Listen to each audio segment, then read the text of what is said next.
Hello and good morning, everyone. Welcome to this week's Breakfast with Boom. I'm your host, Mr. Boomstick XL, and as you can see, the panel is packed with absolute unbelievable talent. Some of the best people you can find talking about video games on a daily basis on social media. We have an amazing show for you guys and gals. This is going to be a very heavy PlayStation-based show, at least for the first half. We have a lot to talk about and a lot to cover. The first part of the show is, of course, we're going to be talking about the massive leak from last week that happened on Reddit. And guess what? A lot of that information is, in fact, coming true. And then the second topic is going to be a bit of a fun one. And, of course, I'm going to be looking to the chat to see what you guys and gals have to say. And the question for that particular topic is going to be, so I give you some heads up so you can think about it. What classic PlayStation franchise would you love to see return for the PlayStation 5? I have one that no one knows or is going to even remember or talk about. But let's get into, of course, the panel intro so we can get this party started.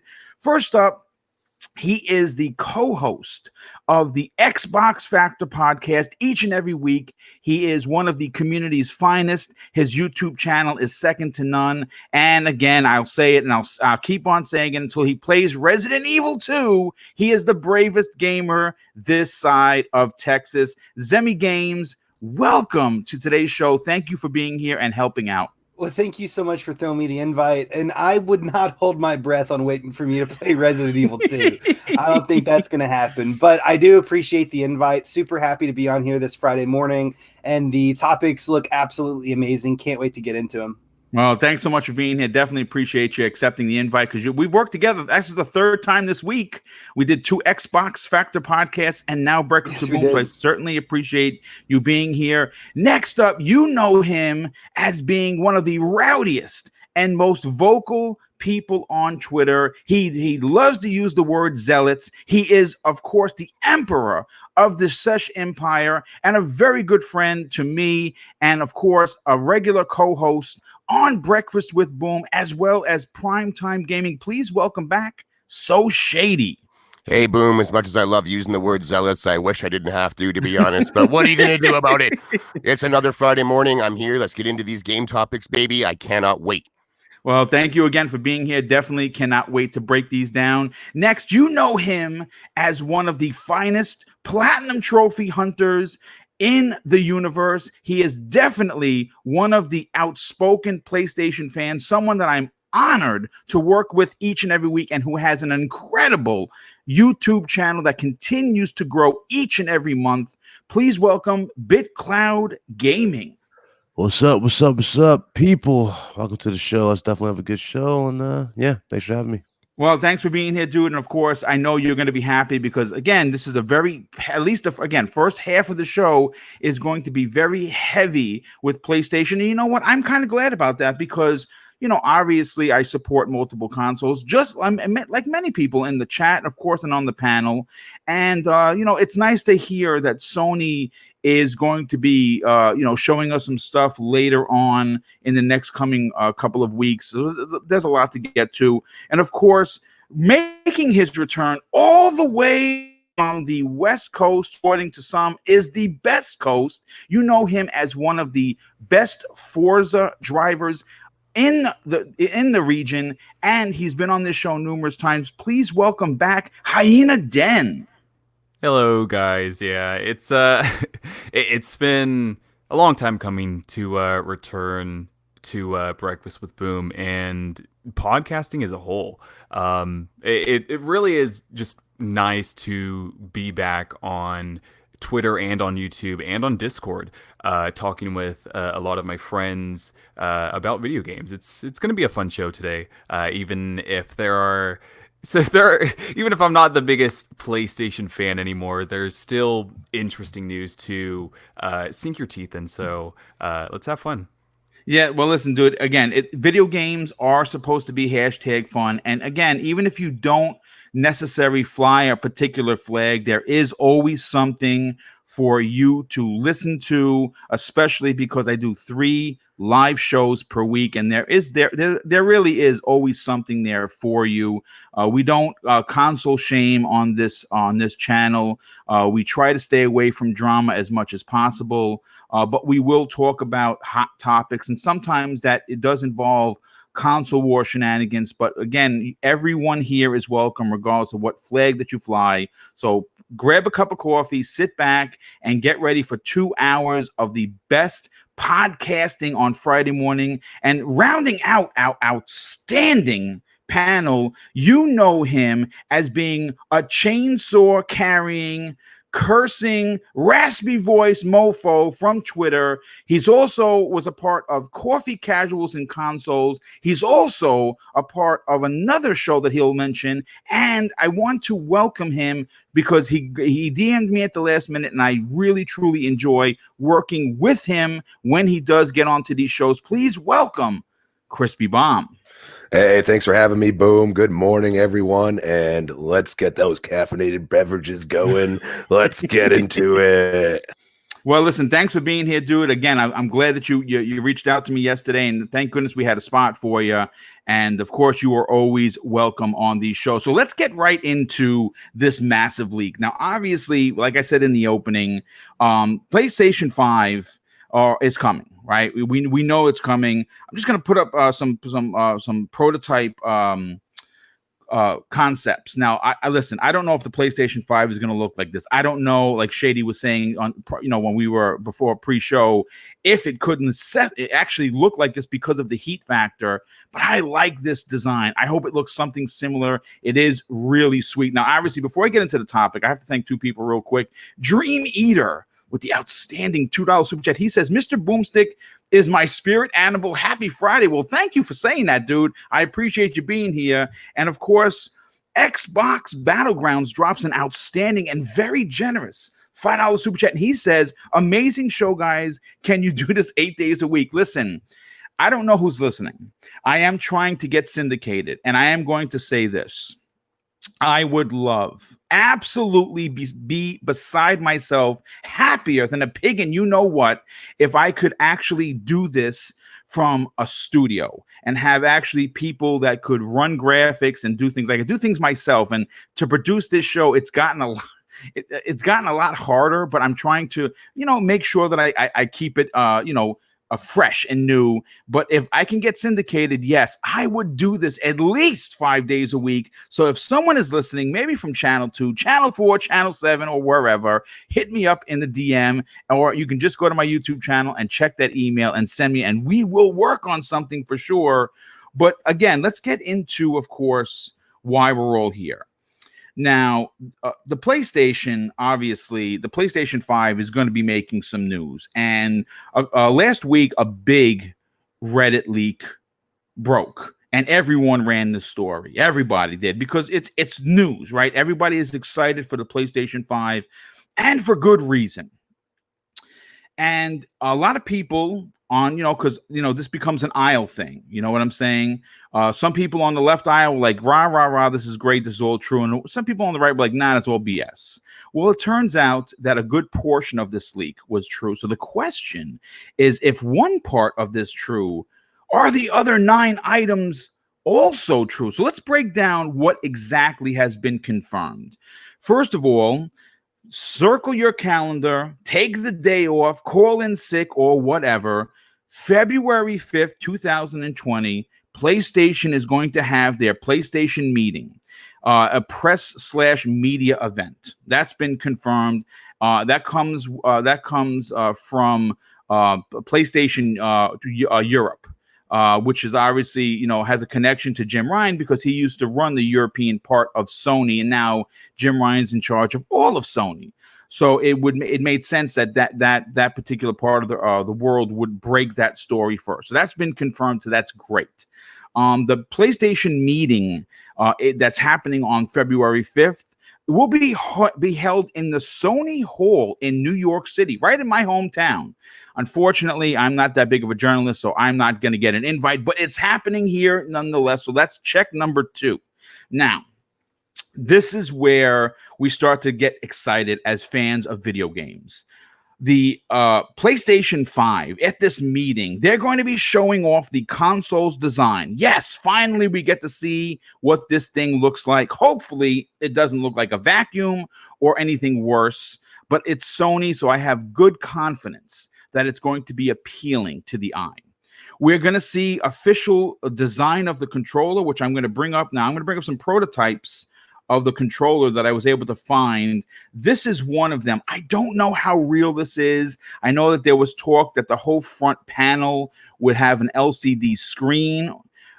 I mean, listen, if it does, it's going to eat your battery. I don't necessarily know if we need this kind of design, but I'm going to be honest with you because I'm a tech guru. I would definitely welcome something like this and just have to charge the controller more often than not. We're going to get some information on the UI/home screens.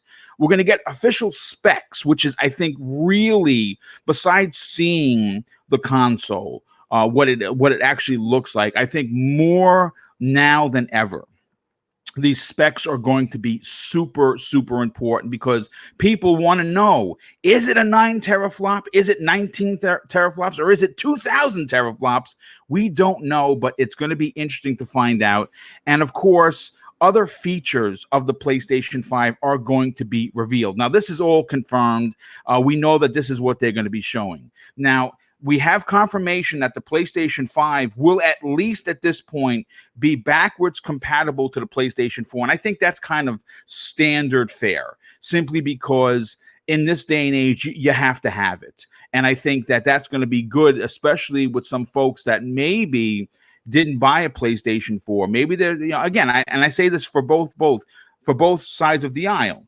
There are going to be some people who are PlayStation folks that are going to want to go out and buy an Xbox as well. I think this next generation that's coming up, that's going to start at the end of the year, this is going to be a generation defined in more multi-console homes than ever. And I think the reason why that is because Microsoft is positioning themselves to have a very strong, incredible first-party lineup, something that they lacked. So people could logistically say, well, those other games, they don't look great, they didn't get reviewed great, so I'm just gonna stay with my PlayStation. I think that because both companies are really going to be jockeying for position, there's a good chance that there will be more multi-plat console owners, and I think that's going to be great for the industry. Now, this is where we get into a little bit of a speculation town. It says here the PlayStation 5 will release worldwide in October. Now, obviously, this is the first time we heard October. The first leak that we heard was December of 2020, which I think is a little too late, to be honest. October sounds right, but I again, we'll know when the release date is going to be. I am praying and hoping that on the 5th, that Sony puts this shit out for pre-order, because I'm going to pay for mine in full, so it's one less thing I have to worry about. Now, here is where we're going to get, again, maybe there's going to get some feathers ruffled. The price has been at the forefront of most conversations within the PlayStation community, and there is a tremendous amount of people that think that it's going to be $399. And I am here to tell you that if it is, here's another design from a dev kit. If it is, I'm going to be shocked. And of course, I'll be happy. I'll be happy that it's $399. Though we were talking privately in the DM, and I just, look, I don't know how they're going to be able to stick the kind of tech that's in these new consoles in for $400. If Sony has figured out a way to do that, then I think it's safe to assume, again, I'll make an ass out of myself, not even you. I'll assume that it's not going to be as powerful as the Xbox One Series X. It cannot be for $400 with what is going into the X. But again, speculation town. They're saying it's going to cost $499 here in the US, $449 in the UK, $449 in the other regions in Europe, and in Japan, $54,999 in Japan. And so, I mean, listen, again, we're all going to be sitting at this at our screens watching this happen. I still think it's going to be 500. If it is, I'm okay with that, to be honest with you, because you're paying for the tech, and that tech, if you try to build a PC around the specs, would cost you probably double, even triple that. The last part, well, there's three more parts of the leaks. PlayStation 5 specs will almost be on par with the Xbox Series X, which will cost $100 more at launch. And I don't think that's going to happen. I think Phil has already said publicly, even though he didn't specifically say a price, that they understand that Sony's new machine will not outpace the specs and the price of the Xbox Series X. That's a weird leak to have on a Sony thing as well as the price of the Xbox thing. That just sounds like a guess. Yes, I agree. So that this again, this is why we're all strolling through speculation town right now. I say this is great. This got me excited. You ever seen like you go to your gifts and the people's eyes are bulging out? This part of the leak is what got me excited. Pre-orders for the PlayStation 5 will go live after the event. Well, guess where Boom is going? He's going to GameStop, and hopefully they're still in business by the end of the year. Another part of it is Gran Turismo 7, Major League MLB The Show 21, Demon Souls Remaster by Bluepoint, Godfall, and something called Legends with a Z are some of the PlayStation 5 launch titles. That sounds about right. I mean, the Gran Turismo, I'm always worried about that because the company has dropped the ball in getting those games out. But maybe they do it. That's great. MLB The Show, that sounds right. Demon Souls, we've been hearing. Bluepoint's been working on this for a while, plus another one. So I don't know what the other one is. Godfall, we've already seen it. That's coming out. That's going to be a launch title. And Legends, I have no idea what the hell that is. So I'm interested to see that. And then, of course, and we know this, again, this is another confirmed leak, a confirmation on this leak, is PlayStation's new slogan. And I think it's pretty cool. It's time to play. Very catchy, right? Very catchy. It's simplistic, but it's also elegant at the same time. So let me get into, of course, the panel. Now I'm going to bring up the UI. This is a leaked UI. Looks very similar to what we already have in the PlayStation 4, but it might be, hopefully it's faster. So I want to go to BitCloud first. BitCloud, you saw this leak. You reported on this leak. You've spoken about this leak on your show. Are you excited? And what exactly are you hoping for at this event that's been confirmed for February 5th? Well, for one, excited is an understatement. So that's an understatement. No, I've been reporting on this for a while. Yes, you have. We're finally we're at the home stretch. I said this on the show. Now that we're at the home stretch, pretty much everybody can go back to gaming as soon as we get specifications and all that out. Once that's done. But going into the events, this is what I really expect. Now, again, they could show off the hardware. That is the big thing. But keep in mind, Sony's going to have supposedly 3 events this year. Yes. Obviously, State of Play is going to fill in the gaps for the PlayStation 4. Yes. And titles for PS4. But, 3 major events. I think we get a PSX at the end of the year as well. Yeah, I do believe they're going to be bringing PSX just as they did back in the day, because E3 is no longer a priority to them. Correct. Like Nintendo no longer treats E3 as a priority. And again, I'm not going to sit here and get to conspiracy theories of why they're doing it, right? Because they're talking about the building's falling apart, but we never heard these issues before. It's so a little hard to say there. It just sounds like conspiracy theory, but I'm not going to go into that. But again, PSX is definitely going to be bigger than it's been before, so I can see that being more just a social gathering of gamers. They're going to treat that a little bit bigger.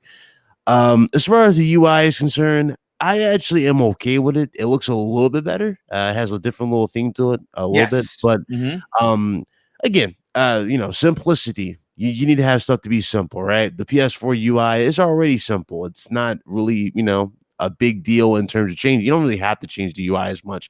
I saw this with Xbox One this gen, right? Microsoft went through several UIs this gen. And I was like, okay, Can we just find one that works? Just pick one, make it right. snappy, and we'll call it Square. No one spends hours in the UI. We just They load up the really system. don't. Yeah, they really don't. When they fire on the system, they just want to be able to go, over here, click this, start the game, or go here, tweak this setting. That's it. Nothing needs to be scattered all over the place. So hopefully they continue that, and they continue with the UI that they have now for Xbox One X. That's actually a better UI. So again, UI, it looks good. I have no problem there. But let's get into specification. Now, this has been an ongoing topic, so let's just go ahead and break this down. As far as the specifications, again, I'm not surprised by anything coming out in terms of the specifications because it's already confirming what I've already been thinking about for a while. So Microsoft could very well have the advantage in the GPU perspective. And the reason why I say GPU perspective is because both are going to be powered by Zen 2. So they're both going to be having the Zen 2, architecture. So that's a given. The thing that Sony's going against or is going with versus what Microsoft is going with, I don't know if you heard, Sony's going with a much better PCIe controller.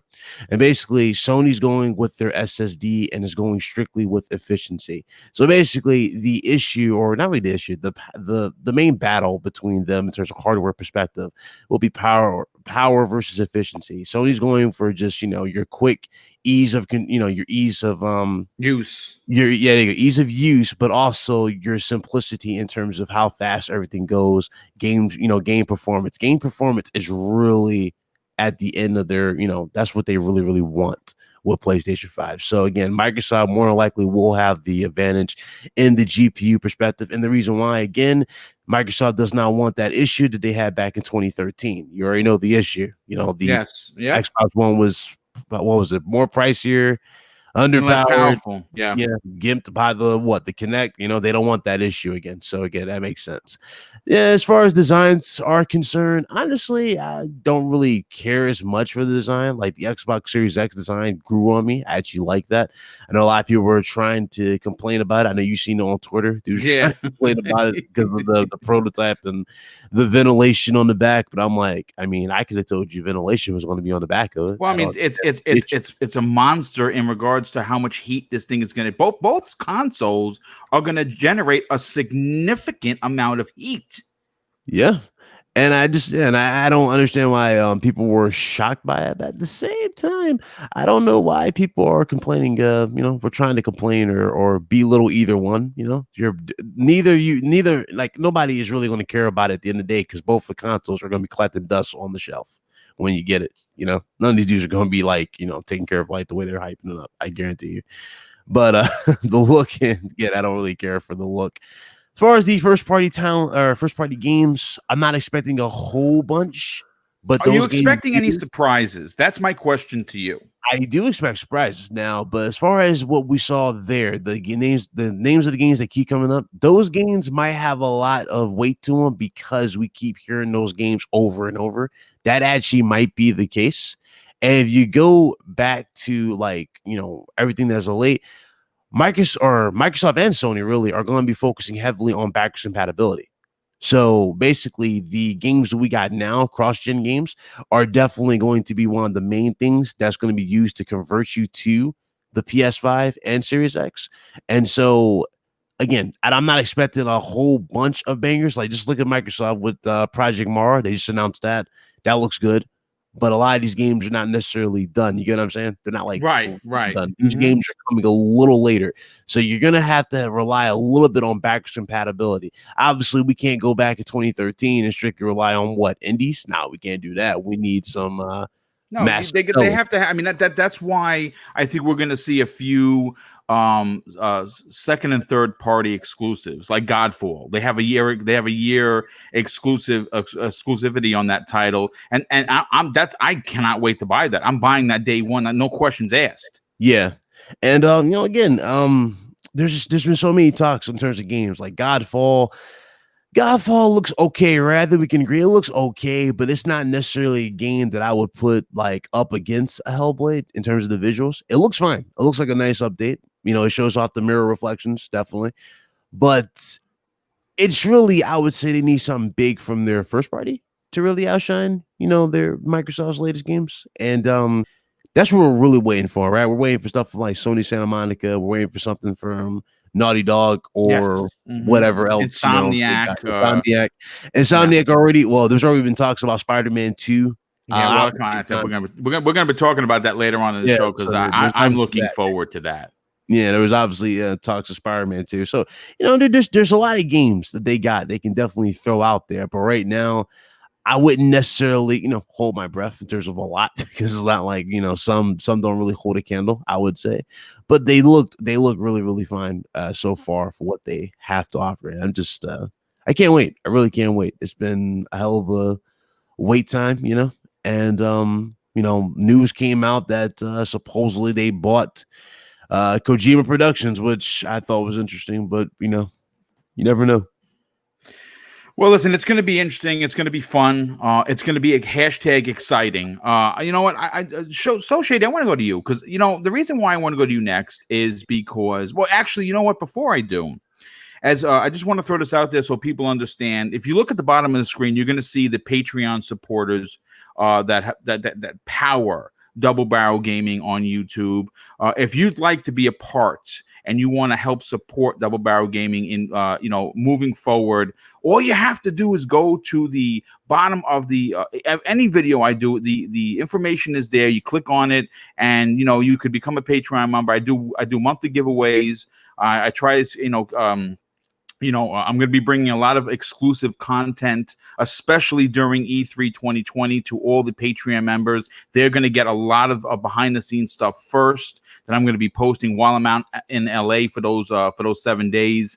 So if you're interested and you want to be a part of this list that I'm going to be going through as the show goes, obviously continues, just hit me up in a DM. I'll send you the link if you can't find it, or just go to any of my YouTube pages and you'll see to join Patreon there. But so Shady, listen, I know that you have already said that you don't really necessarily have a will or a want at this point to buy a PlayStation 5. Are you still sticking to that? Or as we get closer and more exclusive come out, are you possibly going to change your mind on this?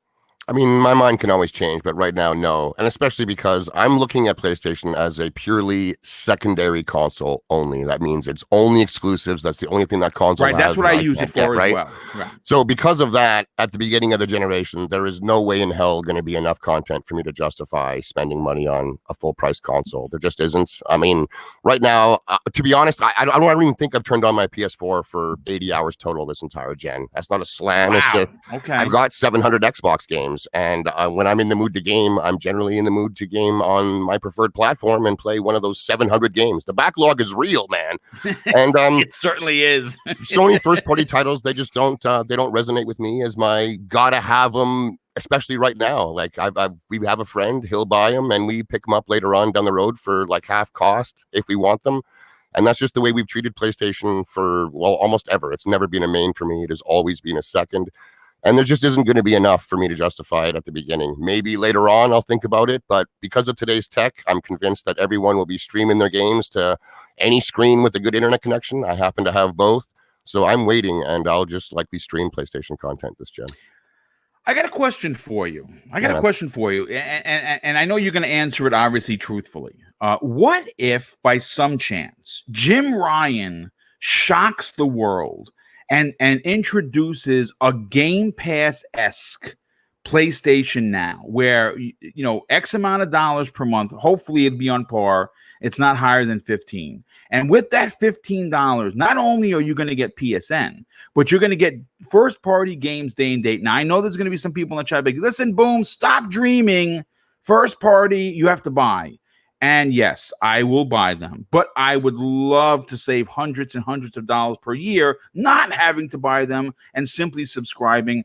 Could that announcement possibly move you closer to buying a PlayStation 5 because you no longer, like Xbox, have to spend the cash on those first-party games? I would save money in the long run, again, because I likely wouldn't be subscribed for long term. I would jump in for the month. I think I'm going to actually play some PlayStation, and unsubscribe then, kind of like what a lot of guys do with Game Pass, which is totally fine. Like they let you do it. There's nothing wrong with that. Right. But I would probably do it that way. But again, I would likely just stick with the streaming stuff or play on a PC streaming, something like that. I just don't like buying a secondary device that at the end of the day plays 99% of the exact same games, runs the same apps, and it's just kind of the same thing. That's old school for me. I've had every console since like the Coleco and the Intellivision, and I've never, ever, ever once been a fan of it. When I was a little kid and I had a Super Nintendo and there was games on the Genesis, I wasn't like, oh, this is awesome. Now when I get together with my friend with a Genesis, we have something. No, we're both already gamers and we both would have been totally happy to play games anyways. We didn't need a different console than each other to become friends or get along or any of that stuff. I've never been a fan, man. I don't like having games locked to one device versus the other. I think it's the cheapest way to bring attention to your device. It's the cheapest. I'm not a fan of it. I never have been.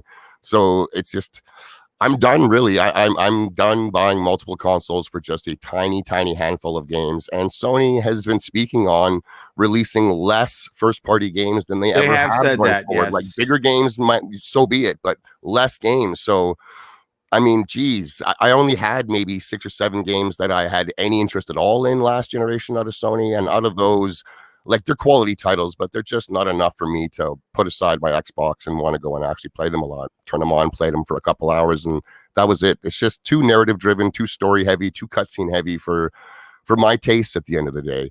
But I think they're going to do just fine. They're just not going to get a sale from So Shady this gen, really. Okay, I mean, listen, it makes perfect sense. Zemi, I want to go to you next because we know you want a PlayStation 5. But before I get to you, I have to thank Sin Vendetta for being here, but also dropping an outstanding $2 super chat. He says, like many people in this chat, Demon Souls PS5, don't mess with my emotions. Yeah, it's coming, dude. And of course, Sir Galahad, who's been here before, thanks for coming back, dude. Really appreciate it. He says Demon Souls remake will be my life. Yes, a lot of people will. And I have to shout out Michael Cicello with the super sticker that says 100. Dude, thanks so much for being here. We definitely appreciate you being in the chat and listening to the show live. But Zemi, let me get your opinion on this, dude, because we've talked privately. We work a lot together, and we have a lot of conversations behind the scenes. And and actually, I did not know this about you, that you really enjoy Sony's first party games. So I'm assuming you're going to be enjoying the PlayStation 5 when you buy it. When you see this leak that a good portion, almost 80 to 70% of it is confirmed, and there were a few, we don't know, price, we don't know, release month, we don't know, and release games, we don't know. Those are the questionable ones, but everything else seems to be basically confirmed by Sony. Are you excited for this event that's happening in under 2 weeks? Well, absolutely. I want to know what I'm buying, right? I think it's exciting for a lot of people for a lot of different reasons. And I think it should be exciting to both people, regardless of what aisle you're on, whether you're an Xbox fan or whether you're a PlayStation fan. I mean, obviously, if you're a PlayStation fan, Sony has been kind of radio silent here recently. They haven't really went to any events. This is their first major breakout since, announcing last year that they weren't going to be involved in too many events going forward. So, I can imagine there's a lot of anticipation from a lot of PlayStation fans out there that they want to hear about this new console. They hear all this stuff going on with Xbox, but they want to know about their favorite preferred platform. And so obviously that is huge news for them. But I think why it should also be huge news for Xbox is because Xbox has been very unrelenting here recently. Yeah, they sure have. I'm absolutely excited to see what the specs are for this console, to see any first party announcements, to see exactly specifically what I'm going to be buying here towards the end of the holiday, or towards holiday of 2020. But I'm also really excited to see Xbox's reaction to this. Do they, because we know we have strong ideas that they have pocket aces, they have 2 SKUs. Do they go ahead and push out and start talking about the Series X specs before E3 to try, borrowing what you say all the time, to gain back the mind share, or do they, possibly let PlayStation have this win and hold off to E3? So, for me, it's exciting for multiple different reasons. Not only, am I excited to see what PlayStation pulls off, all the new games that they're going to announce, potentially a release date, price, all of that, but I'm also excited to see how Xbox reacts or how they don't react. So I think it's really, really exciting, and it's almost like an early E3 to me. Yes, that's a great point. Great point. But yeah, I mean, I'm just, and I will also say this on So Shady's side, like, he was kind of talking about how if there was a Game Pass that came out, would he buy a PlayStation 5? And I think he was a little bit more receptive to that, but he would still want to hold off. And that's actually a big thing I've been thinking about as well, is if they did come out with, a more Game Pass approach to PS Now, would I actually buy a PS5? And I don't really know if I would or if I wouldn't. I've actually been thinking about this for a very, very long time, because I do have a PC. I do have PlayStation Now already actually installed on my computer. I just haven't subscribed to it because I just haven't seen the value in it, quite yet. I don't think Sony first party can crank it out. Like Xbox first party is doing something like 12 games the next year. It's obscene how many games they're putting out. It's an insane amount of games. Yeah. Whether they're for me or not, there's just so many. But I don't think Sony first party is going to match that output. Whether it's quality or not, I just don't think they can. No, the changeover again, as a hopeful fan, as someone that really thoroughly financially and as a fan enjoys Game Pass for what it is, I don't necessarily think Sony is going to turn that corner now. Now, will they reconsider this next year? Maybe, maybe the year after. I don't know how quickly change is going to come. Well, another thing though too is, for me personally, it's not all about the first party games. I mean, second party games obviously as well, just exclusives as a whole. But there's also games like Hellblade: Senua's Sacrifice that released on the PlayStation before it did the Xbox, and there has been other games similar to that I would have liked to play that weren't necessarily, I wouldn't put into like a classification as they were exclusives. They just released on the PlayStation first, before the Xbox, and for that reason, I would kind of also want to get a console as well. Yeah, I mean, listen, it's again, what I really love about the Xbox scenario is, let's just say hypothetically it's $500, it's $499, it's almost $550 US after tax. If you're a diehard gamer, I don't care if you're going to collect cans. You're going to figure out a way to get this. You're going to sell your old consoles. You're going to sell. I mean, listen, my brother and I, famously, my brother Neo Mental, when the PlayStation 1 was coming out with Resident Evil, back in the days, we used to have FuncoLand. That was our go-to. Was before it was GameStop. I remember helping him wrap wires to sell. Even if he was getting 15 cents per wire, he sold everything but the kitchen sink to get this console, because we wanted Resident Evil and he wanted a PlayStation 1. So, I mean, I understand. But getting back to the Xbox scenario and why it's right now going into the next generation, it's going to be the better and more favorable value, simply because you spend your $550. And from what we're hearing, based on Reddit and the 4chan forums and a few other social media related locations, it's going to every console sold, and that goes for both S and X, should they release at the same time, is apparently going to come with a 3-month card that new owners will have Game Pass for 3 months for free. Now, if that happens, understand that if Microsoft releases a dozen games, and again, from AAA big ones like Halo to very small indie titles that are exclusive for this launch, you're going to, as a consumer, come home, place your box wherever it's going to be, plug it in, log into your account, and you are going to have access to a dozen games without spending a dollar. Do you understand the power of that? Especially in 2020, when people are losing their jobs, people are finding are having to rob Peter to pay Paul. This is the big advantage that most folks are not even talking about. And it is a big deal, especially if you are a gamer who has responsibilities like life, like a wife, like a girlfriend, a fiance, kids, multiple kids, a mortgage, rent, cable, your cell phone bill. So you have to account for all of this real world madness, and you still want to game, right? It's what we do. Obviously, gaming for a lot of people has taken over going to the bar and drinking with your buddies, or going to strip clubs and throwing your money away. People use gaming as their vice. I use gaming as my vice. I've always had.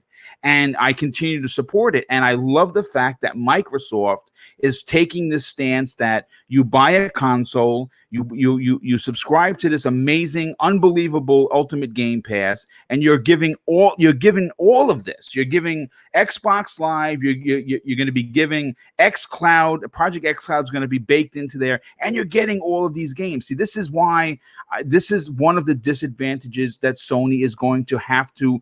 That not only has, but they're going to have to figure out a way to give more to their fans, not just games. I'm sorry. And again, in 2020, it has to be better than that. It can't be this attitude, well, sorry, kid, you're going to buy it because you bought the last 4 PlayStations. I mean, I don't know. I mean, Zemi, is there anything you'd like to add before I move on to the next panel member? Nope, that was it.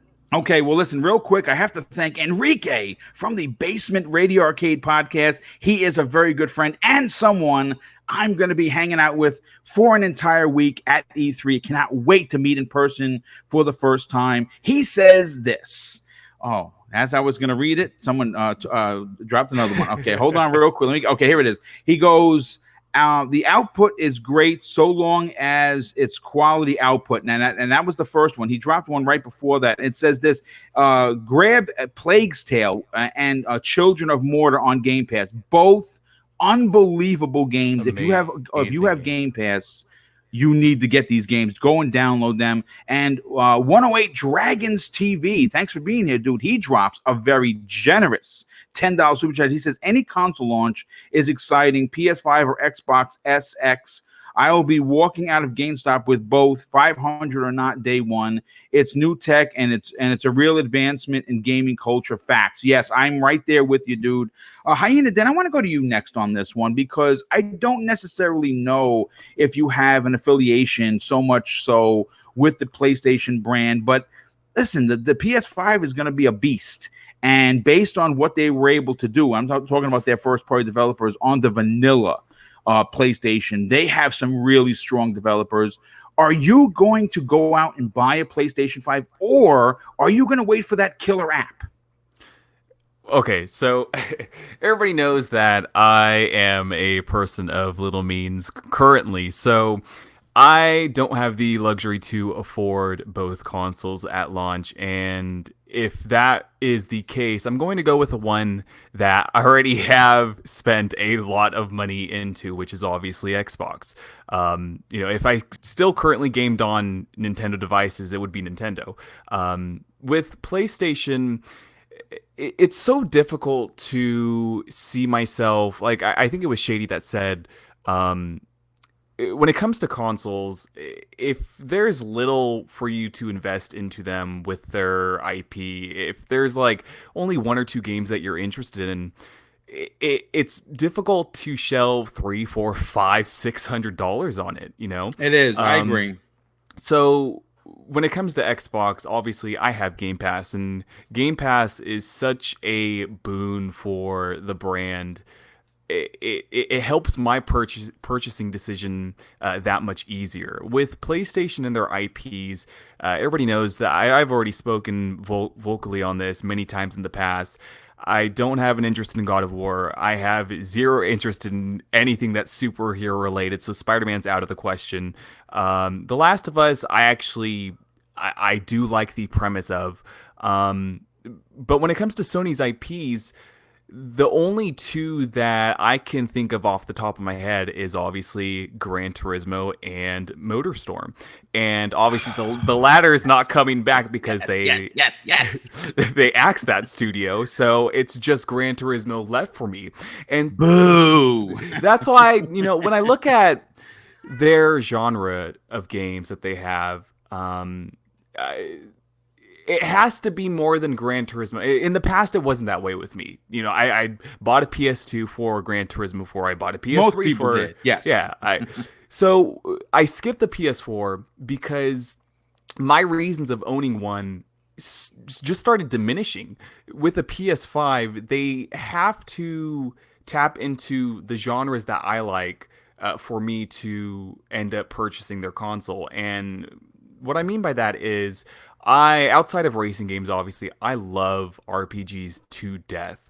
And RPGs have always been a sore spot for the PlayStation brand. And outside of JRPGs, because I know that they're big on that, but JRPGs are not what I'm talking about.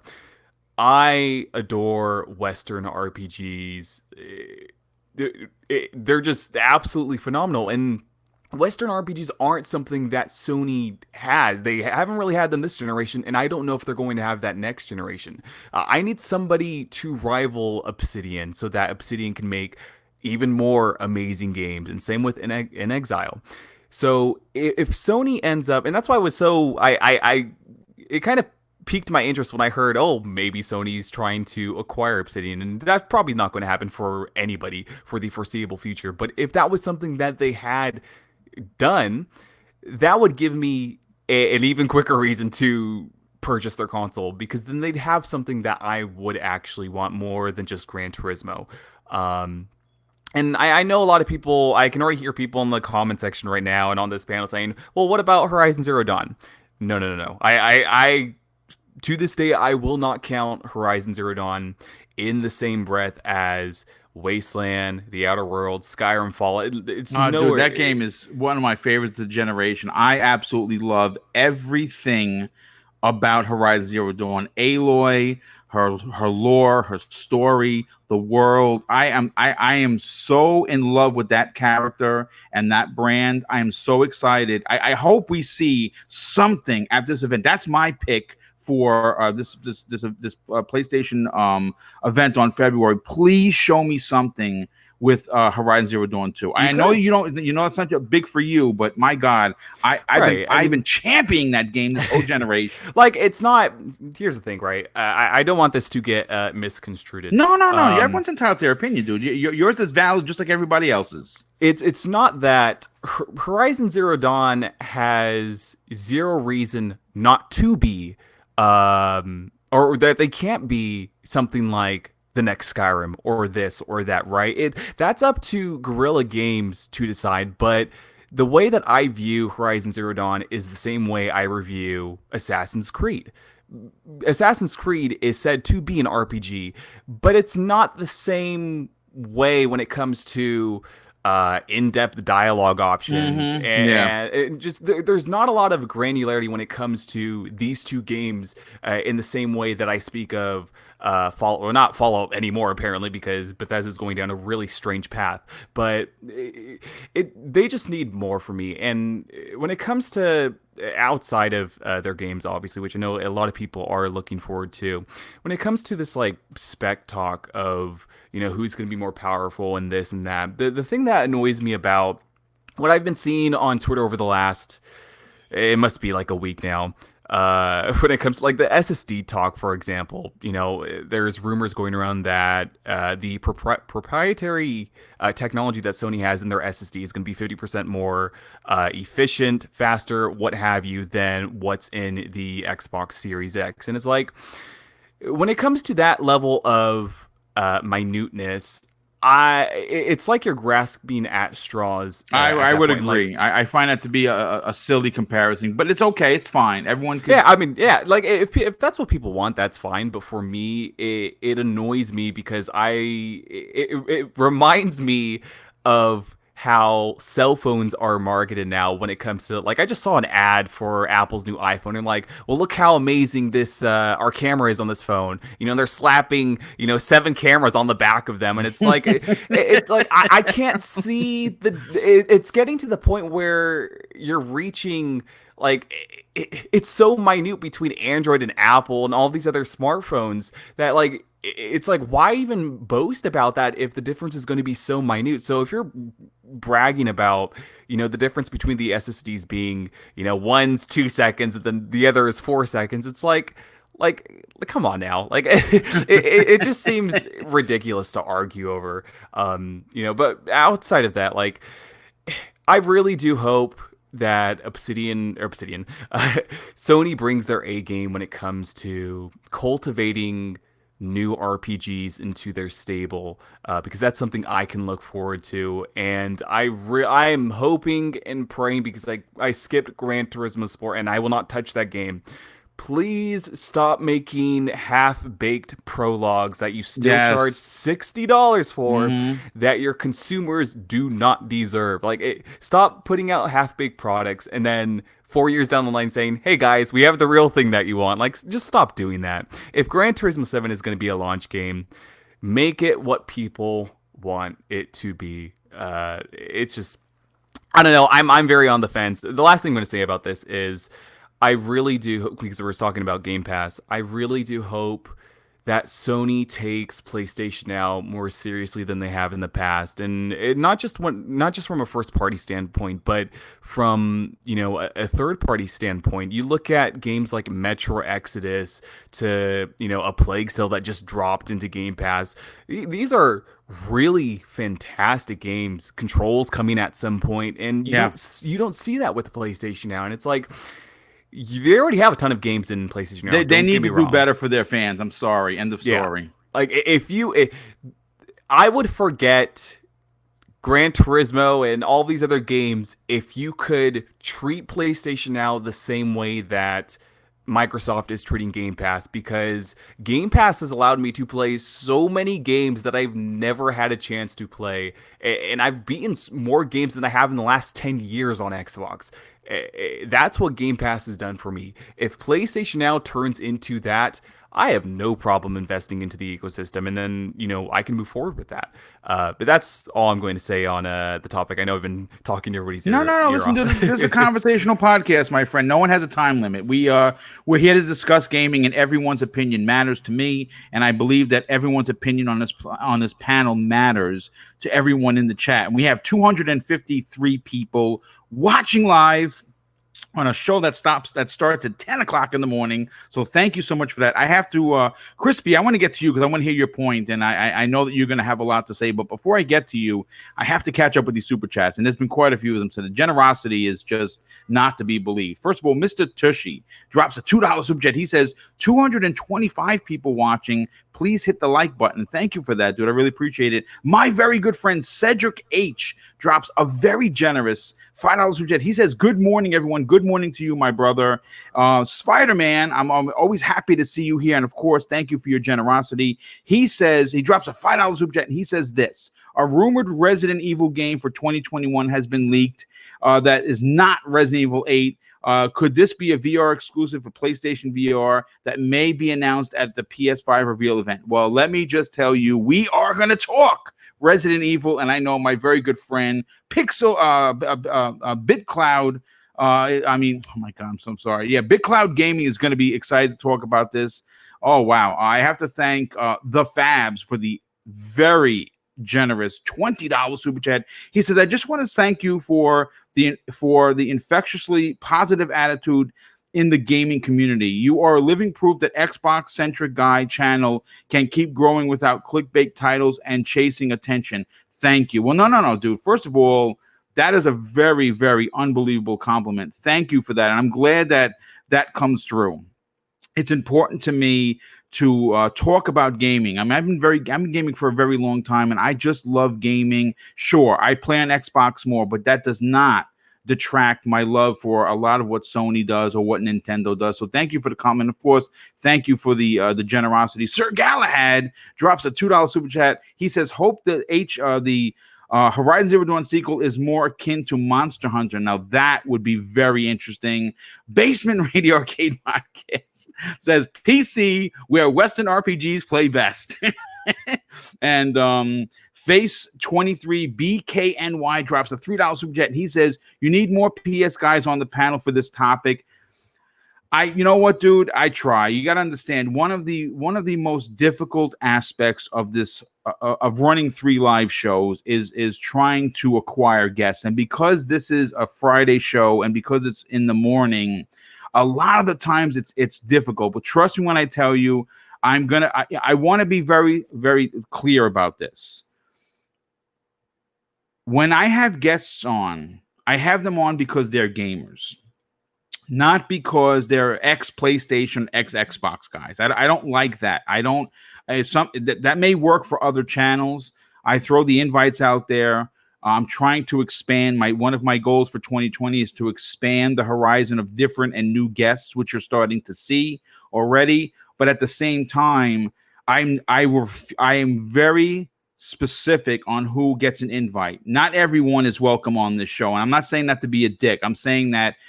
You see how we all gel? We all have different opinions, but we all respect one another. I had that happen once. I'm not going to mention the guy's name, and it just destroyed the show. And I've only had one bad guest, one in the hundreds that I've been having on these shows in the last 18 months. And the reason why that is because it needs to be cohesive. I don't want one guy yelling at someone else on the panel because they're a PlayStation guy versus Xbox. That's not going to fly. It has to be everyone is going to respect each other. And unfortunately, the vetting process of getting quality, community-minded people is a little difficult. So just bear with me. Enjoy the show, and I guarantee you're going to see a lot of new people on this show, on my show that you've never seen before. 108 Dragon TV drops an additional $5 super chat. He says, anyone talking SSD gate are fools. Don't equal power, only helps loading. They just reached to keep up. Oh man, to keep up with the fake console war nonsense. I agree. And Chaos Smite with the $10 super chat. Thank you for that, dude, and I appreciate you being here. He says, the only reason why I bought a PlayStation before was because of Final Fantasy and Kingdom Hearts. Now that they're both going to Xbox, there's no reason for PlayStation anymore for me. I mean, that makes perfect sense. And, of course, 108 Dragon, man, thank you so much for the generosity. He drops an additional $2 super chat, and he says, see you guys again at E3 2020. Again, great shows, facts. Thank you for that, dude. And rounding it out is Sin Vendetta. Thank you for the additional super chat, dude. He said the only problem with PS games is that I have is I enjoy watching them more than playing them. Only exceptions are Bloodborne and God of War and Neo, both great games. Well, listen, first of all, thank you for understanding that I had to catch up with all the super chats. Again, I don't want to hold up the show too much. Crispy Bomb, I have to go to you. This PlayStation event that's happening in New York in under 2 weeks is going to have the entire world watching. And I think that even if you are not a quote-unquote Sony guy or gal, you're going to be excited because it's new tech, it's new games, it's a new generation. Why wouldn't you get excited? Because I know that I am excited. That you can hear it in my voice. This isn't fake, folks. Someone wrote to me and laughed. I'll say it again live on the air. I'm not embarrassed. Okay, I'm going to be 50 in September, but in my bedroom, hidden somewhere away from everyone, are 2 envelopes. One says PlayStation 5 and the other says Xbox One Series X. Like a child, I have taken all of my gift cards from Christmas and my birthday, and I have tucked them away along with a little cash I put away each week because I don't want to get caught with my pants down. Even though that might be fun for some, it's not fun for me. I want to run to the store and not trip over my pants. So I'm making sure that when I can pre-order these consoles, I'm going to have the funds to do it. And again, being retired is great on paper, but you have to learn to live on that one check. And that's why a lot of the super chats that come in, they do certainly help. So thank you so much for the generosity. But Crispy Bomb, I don't know what your stance is on the PlayStation 5. Does Sony do enough for you as a fan to warrant a $500 purchase? And more importantly, what are you hoping that they show at this event? All right, Boom gets to breathe now. There Yes, we go. thank you. I appreciate that. I'm gonna take a sip of water. Well, in all seriousness, you have to look at my perspective. Basically, one of these consoles is my monthly expendable income. So after I pay all of my bills, that's what I have left. Right. So Okay. the ecosystems are two different ecosystems. I have played on both ecosystems. One is more on a multiplayer centric side. The other is more on a single player. You don't even have to be online side. Now, I pay a lot of money for my internet. I'm going to use it. Just saying. Okay. So, then it comes down to how do I feel about PS5 as of right now? What I'm seeing is, some newer games like Godfall, something different, I like to say, because at this point, we point fingers back and forth. And in the end, one console clearly has an advantage over the other on two different aspects. So at this point, regardless of this console war nonsense, I want to see what else PlayStation is going to offer us. And I hope they're not just like, oh, here's a logo type, deal. Like, I want to see the specs. I want to hear the actual, what's maybe an IP that we don't even know about that's not in that list on Reddit. You know what I mean? Maybe something more multiplayer centric. They used to, I used to love SOCOM, for example. Whatever happened to SOCOM? I've heard rumors of that, dude. I've heard rumors they're working on that. Because, in general, SOCOM, it's been so long that it would be new and refreshing now. And It would be great. And it would get gamers like myself saying, maybe I could find a way to get that $500 a little harder because, to spend $1,000, I'm thinking, on two consoles plus tax on top of that, it's not going to be an easy task. What about a siphon filter? Would you be interested in that? Yes, I would. Yeah, that'd be cool. It depends. Obviously, like I said, it's been so long that it would be new and refreshing, in my opinion. But in general, we have to realize that PlayStation's coming out 3 days after the Super Bowl. So that Super Bowl hangover is going to be there. All the gamers are going to be like, screw football. You know what I mean? And this is a perfect timing for them because they need to show something. We'll be watching for sure, and they need to show something. We've seen it. When you come out with that logo, you're like, okay. I'm sure people are excited, but me, I'm just like, this is what you got. Like, Well, no, listen, like I said earlier, and this is not being facetious or finger pointy. They need to do better. And the reason why I think we all will agree with that, Crispy, and I'll let you continue in a second, is because Sony has been so good at their marketing and making the fans excited. And, obviously, if you look back all the way to the end of 2018, where they stopped doing events, they skipped the Tokyo Game Show. They didn't have PSX. They didn't have a big representation at the Game Awards. And then 2019 happens, and obviously they're not going to E3. They skip Gamescom. They skip Paris Games Week. They don't do anything. And of course, they're skipping E3 2020. And their rebuttal to that is, well, listen, we're going to do hundreds of events. But again, they're not going to do 100 big events. They're not going to do that. They're going to do like what BitCloud was saying, 3 major PlayStation events. And you're going to get to February 5th. You're going to get PSX at the end of 2020, which I would love to go to. And you're going to get something in the middle. Maybe it's post E3, maybe it's pre E3, so they still have a presence, but don't go there. But yeah, continue. But yeah, in general, this is, the things I want to see from PlayStation. I want to see, it doesn't have to, we don't want a new direction. I think I can speak. I would agree with that. Yeah. You want a refresh direction. And I think it starts with PlayStation now.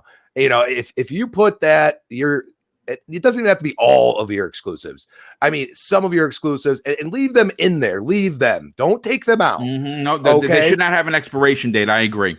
And you charge, we'll say the same as what Xbox would charge. You would have my interest. You would, because then me being, mindful of my money, as I like to say, I have to think about these things, and I cannot just drop, between $30 and $60. I mean, some of these games are still at a higher end price because this is they're exclusives. I mean, they're going to sell, and anybody that buys a PlayStation is going to be buying their exclusives.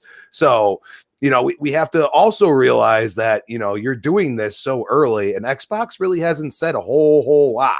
So I'm waiting for them maybe the day of or right after the conference to go and drop something somewhere.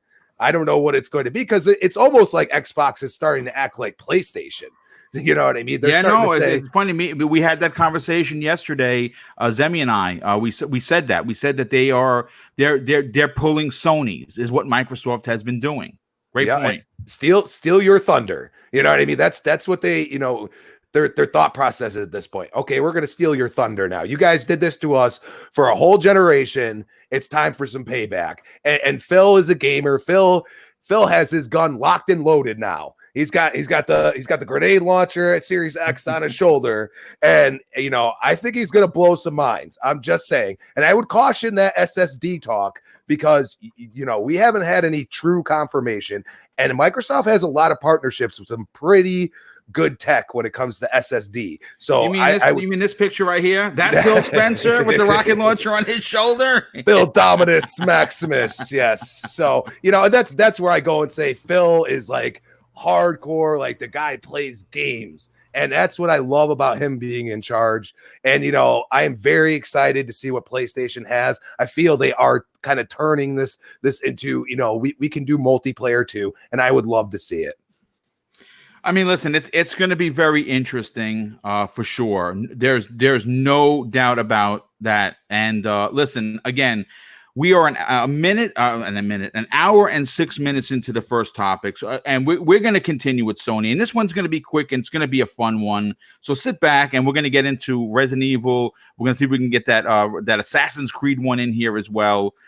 As many of you may or may not know, I am a huge fan of Sony's first-party games, right? Like, I am a huge fan. And for me personally, there's something about what they do that makes me love playing these games, right? I mean, obviously, they are single-player, adult-themed, story-driven exclusive games. Now, I love to play these games, and maybe it's because I'm an older gamer, right?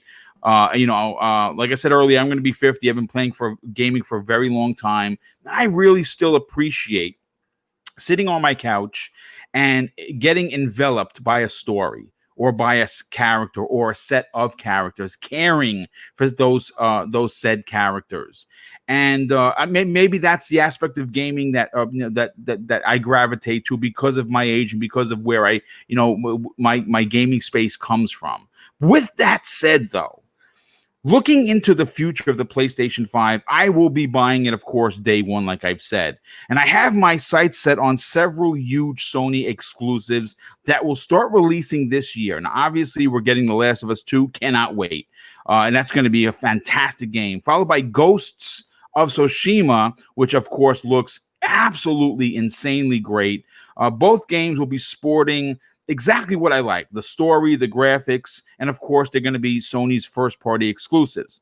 Though for me, looking way into the future, and this is where the fun part of this topic comes, and why I'm very excited for the future of PlayStation, and one of the main reasons why I kind of wanted to talk about this, because again, this is a podcast, and this is an originally written topic that other podcasts really aren't talking about, but I wanted to grab the ear of the chat as well as, of course, the panel and talk about exclusives for a second and what older PlayStation franchise would you like to see? Now, obviously, we're going to get God of War 2 from Sony Santa Monica. We're going to get Spider-Man 2 from Insomniac Games. We're going to get Horizon Zero Dawn 2 from Guerrilla Games. And, of course, the future is bright. But I kind of want them to go back and pull out some ancient, older IPs. And I'm going to go first because I'm the host, damn it, and I don't want anyone stealing my thunder. So I'm going to bring up a picture. This is what I need to come back. This picture is of MotorStorm. Now, if you don't remember MotorStorm, shame on you. MotorStorm was a launch title for the PlayStation 3. And yes, it did look this good. The destruction was not to be believed. I'll bring up another picture of the actual shot. It's that's a screenshot, folks, and this is from the PlayStation 3. This was one of my all-time favorite games. I remember playing the demo almost like it was going out of style. It was so much fun, and I know the studio doesn't exist anymore, and I don't even know if Sony owns the IP, to be honest with you. But a new MotorStorm or something similar to a MotorStorm franchise would be great. BitCloud, I want to go to you. Now, I'm going to bring up a picture before you say a word, because I know what you're thinking. And here it is. Yes, we need to see Resistance. But what would be one of your older picks that you'd like to see come back for the PlayStation 5? So he knows me a little too well. So yes, I think I do. There's that. There's Jack and Dexter. Yes. Sly Cooper. Yes, I'd love to see a new Sly. Absolutely. I mean, Jesus, there's so many games. I'd love to see a Twisted Metal personally, but I don't think that's going to happen. But okay, that's fine. Yeah, Twisted Metal could be a going. There's a lot of good. They have so many. They have so many iconic games they're sitting on that they could be remaking, especially Capcom. That's thing too. Yeah, we're going to get to them in a second. You're going to like that topic. Yeah, Siphon Filters. I know a lot of people talking about Siphon Filter. Sony renewed the trademark on that back in 2017, 18. Yes, yes. Mm-hmm. So that more likely could be coming back for sure. SOCOM has definitely been a hot topic or a hot game that's keep getting mentioned. So I could definitely see that coming back, especially when they need multiplayer games. I don't know if they'll bring back. You remember that game Mag? For PS5? Yeah. Oh, yes. A massive action game. Yes, I certainly do. Yeah, that's another. Games like that should definitely be looked at. For that would be a great free to play for Sony. It would give the fan base that multiplayer game, but it would also be that military first person shooter where it was worldwide. That would be awesome, dude. Yeah, definitely. So there's so much they could be bringing back. With the whole Resistance thing, though, that has definitely been a game that I've been wanting for the longest. Well, you've been doing a lot of story. You've been doing some serious detective work. I have. It makes no sense for this company to keep tweeting about it or showing off old pictures. Like, hey, do you remember this gun? I'm like, what are you trying to say? What exactly are you trying to say when you say, do you remember this gun? So of course, I remember that gun. Yeah, it's like you're either teasing one or two things. One, legacy backwards compatibility, where this is gonna work day one, right, on PS4 or PS5, or you are teasing that you are working or you have plans to bring this back in full scale. Or I would at this point, dude, I'd take an HD remaster, to be honest. It still looks good to this day, It's yeah, crazy. Look at it. That's a screenshot, folks. That looks fine. This is great. It looks good to this day. If they remade that same voice actor, who plays Parker, and redid all the scenes, make it look more dreaded, make it look more depressing than it did in the original, I think we would have Game of the Year for them, like another Game of the Year on them, especially if they have more guts in this. Because remember, it was dismemberments, there was guts and all that. If they add more gore to that, I am telling you, that would be it. Listen, I absolutely agree with you. I am so for a revival of Resistance. Didn't like 3 as much. I didn't like 3 because of 2. I thought 2 was really, really awesome for 90% of the game because you were doing some insane, shit in there until you get to the ending. And it's like, oh, why'd you do that? Yeah. I don't like the new guy. Why? Exactly. So, yeah. And, those are really good picks, dude. Those are really good picks. Yeah, when you have a badass character that you build up from the first one, and he's organically you're attached to him organically, right? Because you just see what he's gone through, and then to see part 2 happen, you're like, okay, here's a third guy. And the third one's you're not really going to get the same reaction from people, but I'm telling you, I know Insomniac can really push the levels, and I know they can push those visuals and the creativity to give you something unique with Resistance, definitely. So this definitely needs to happen, at least for me. Yeah, A lot of people talking about I see somebody put Beyond Good and Evil. That is actually another good one. Beyond Good and Evil 2 is coming, but I haven't really seen much from Beyond Good and Evil. I don't know. That's gone dormant, dude. That Yeah. game is going to be massive. Yeah, it should be good too. Hopefully, I'm pretty sure they're probably pushing that back. Though I would not be surprised if they're pushing that back for next gen consoles. I would not. Well, that's probably like 2022, 2023. Even that game is nuts. Yeah. Huge. They never even gave you a release date to begin with. They just said, "Hey, look, we're working on this," and no, it looks incredible though. There is like dev stuff that they do share every now and then, and the gameplay they show is insane. Like that does feel next gen for sure. Yeah, no doubt about that. Put that in there to go with your old Motorstorm, which I'm surprised you even said Motorstorm, to be honest with you, because Motorstorm had one of the dopest soundtracks back on the It PS4. certainly did. But graphically, it was gorgeous, man. It just played so well. Mechanics, the dirt. I mean, it looked. Oh man, that was one of the best games. I would say if I had to bring back something, and this is something that Sony worked with Capcom exclusively, if I remember correctly, was Time Crisis. Holy shit, dude. That would be awesome. Would be it if I really go back and bring back something. Bring it back in VR. Bring it back in VR. Let's go with Sony working with I forgot the name of.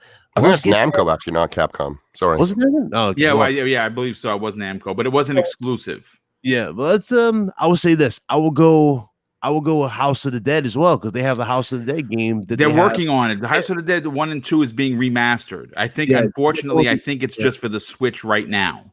It's a Switch exclusive from what I've investigated and heard. I would go back to the drawing board with that. Maybe remake the original OG ones like House of the Dead 2, House of the Dead 1, 3, and redo those for next gen. That looks sick, I think. Yeah, well, listen, dude, all fantastic picks. So shady. I want to go to you next, but before I do, I have to catch up with some super chats. Sin Vendetta drops an additional $5 super chat. Thank you, dude. Really appreciate that. He says, one old PS exclusive from the PlayStation 1 that I would love to come back is Omega Boost. And for some reason, I don't remember that. That's crazy that I don't remember that game. And Elemental PO drops a $5 super chat. He says, good morning, Boom and Panel. Bring back, and these are really good ones, Warhawk proper single player and Colony Wars. Wow, dude. That's really bringing it back. Those were amazing games. Shady, listen, I know that you're not going to buy a PlayStation 5 initially, but what old PlayStation IP would you love as a fan to see make an appearance in with a new coat of paint and for the PlayStation 5? Parappa the Rapper. No, okay, I'm just kidding.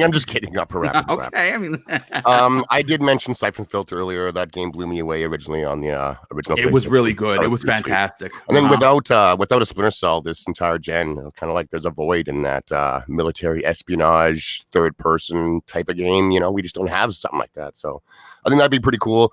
Otherwise, I'm going to go back to the launch of the original PlayStation 1 and with the fighter, so Sony doesn't have to buy up third-party rights to Street Fighter again.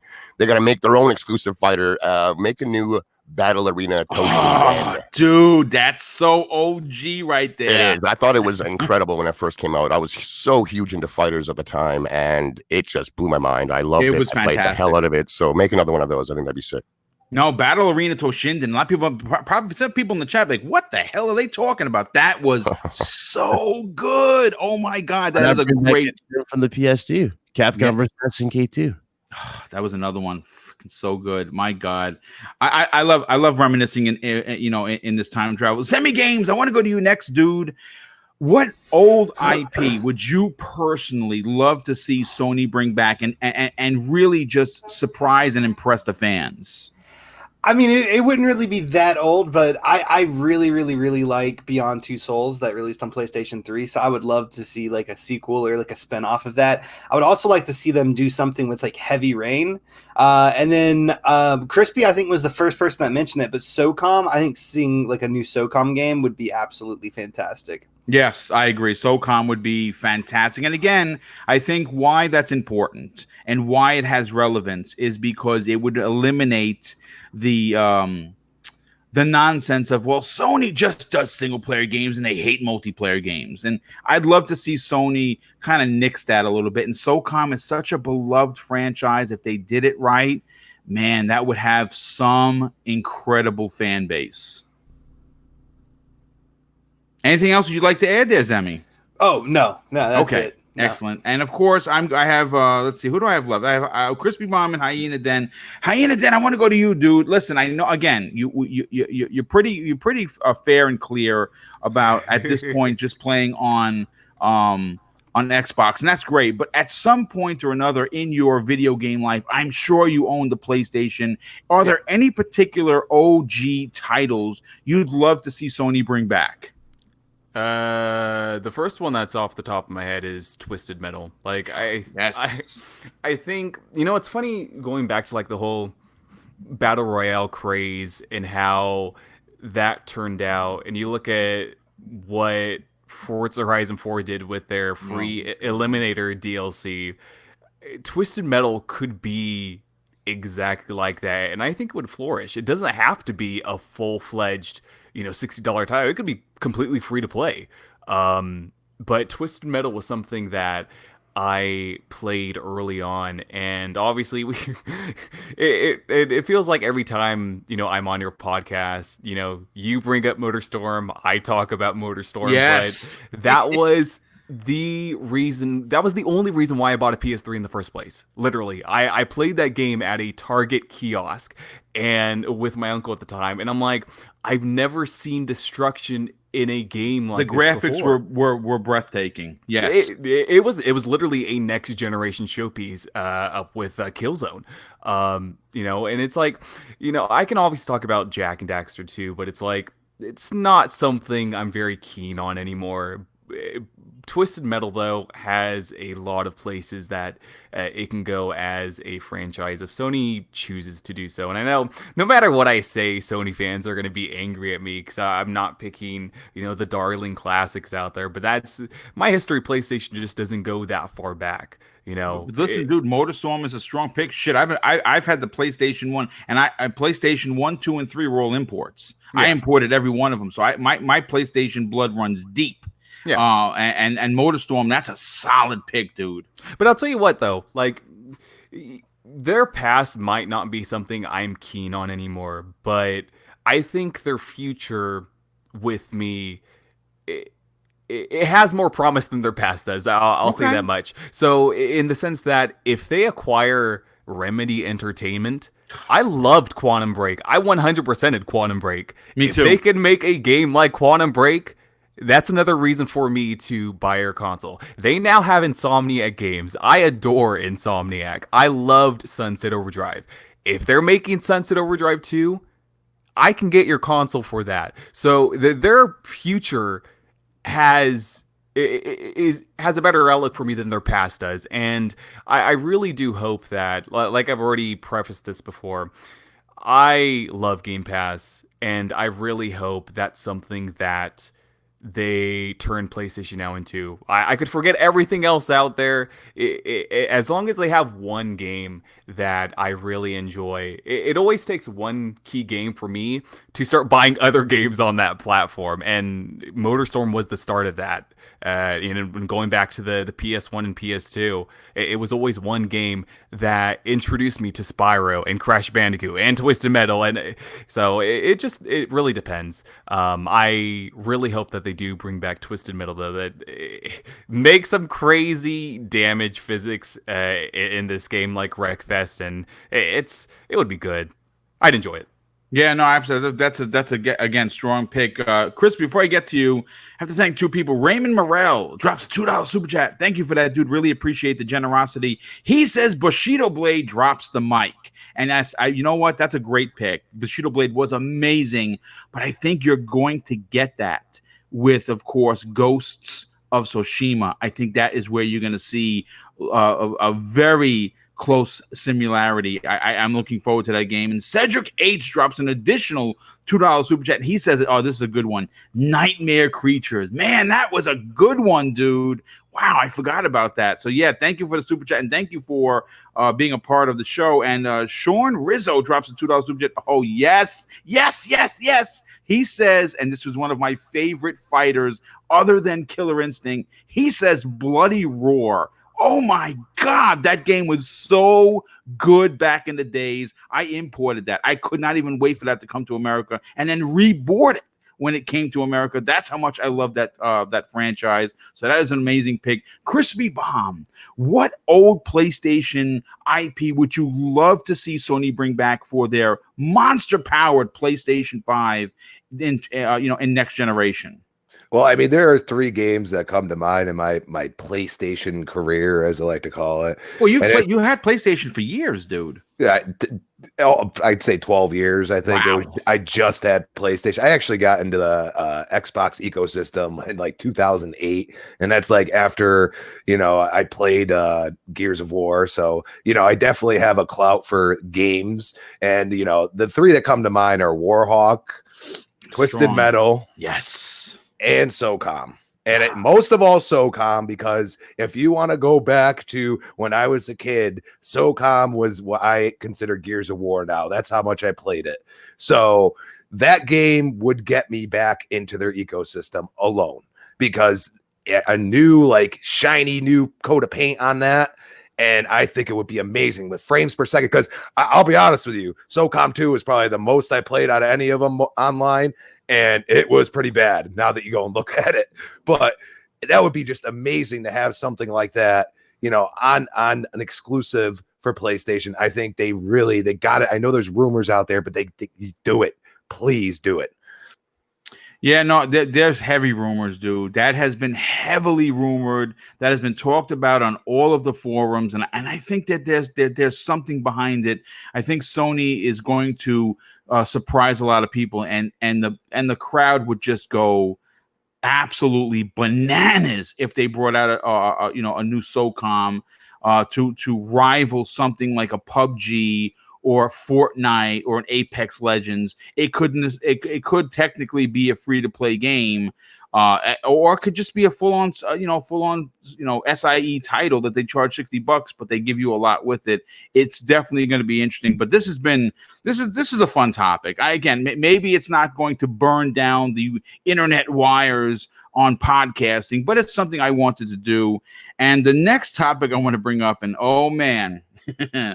My very good friend BitCloud Gaming is going to be smiling from ear to ear on this. Now, obviously, it's a Capcom. It's basically a Capcom topic, and there's a lot to talk about here. First of all, we have information from someone that's been known to drop massive Capcom news. His name is the Aesthetic Gamer, also known as Dusk Golem online. And apparently Resident Evil 8, the version of Resident Evil 8 that Capcom was working on, has officially been scrapped. And they restarted the project only 7 months ago.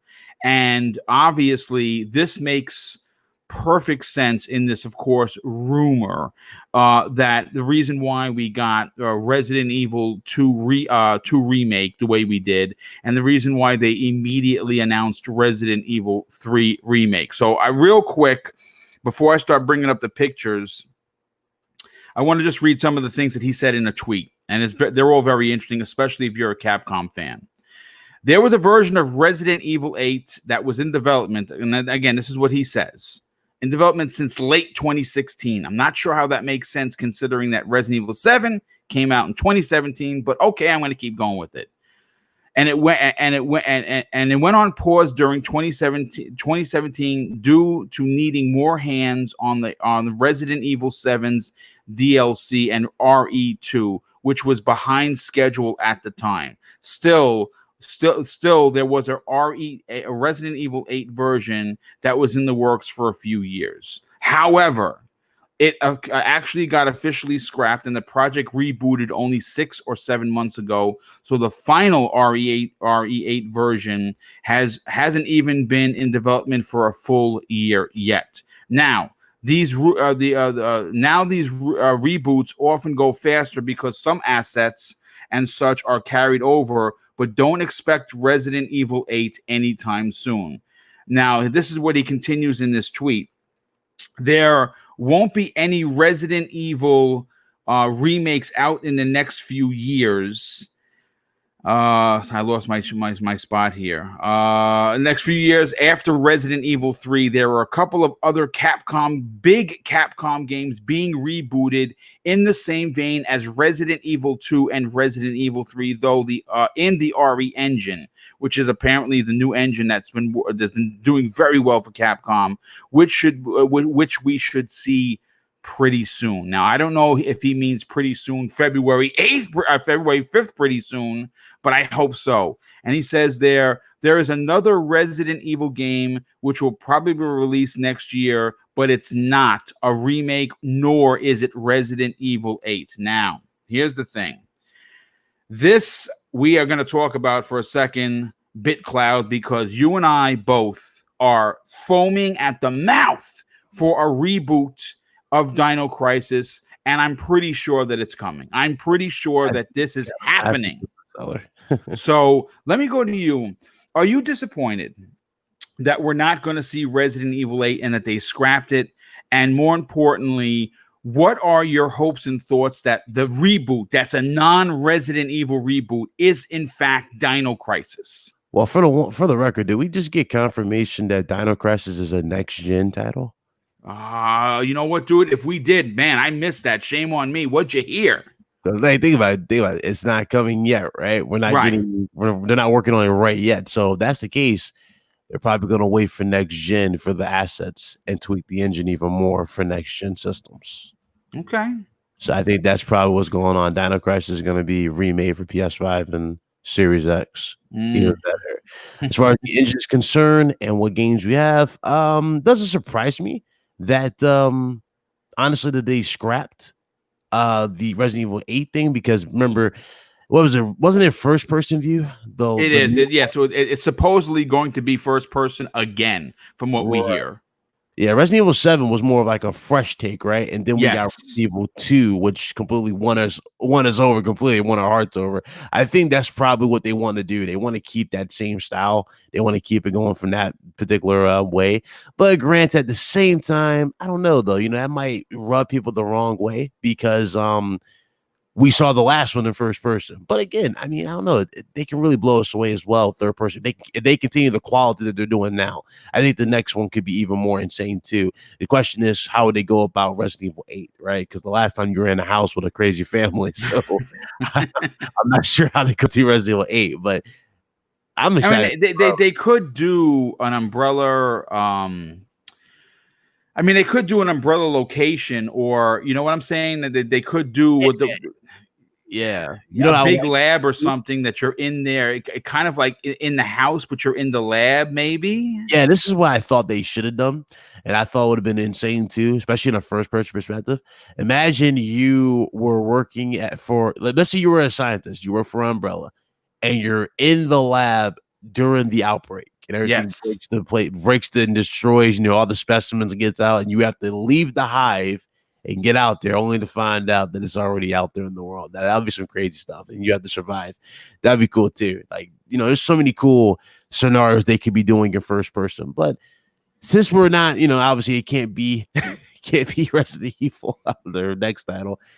Dino Crisis is going to be huge. Let's just keep that 100. It's going to be huge. The dinosaurs are going to have to definitely be. They're probably going to have to do what they did with Nemesis. Like, you mean like this particular dude? You remember this scene? Yeah, I do remember that. That's on the third floor. Yes, facility outside. Where you're running for your life. Yeah, you're running for your life because pterodactyls. If you see them up top, they're right behind you. Yes. But pterodactyls are in that scene. But I'm thinking, are they going to like do what they're doing for Nemesis, like make the dinosaurs, and then use photogrammetry with the dinosaurs on screen? Because remember that scene with Cooper. They're going to have to one-up it and make it look even more insane.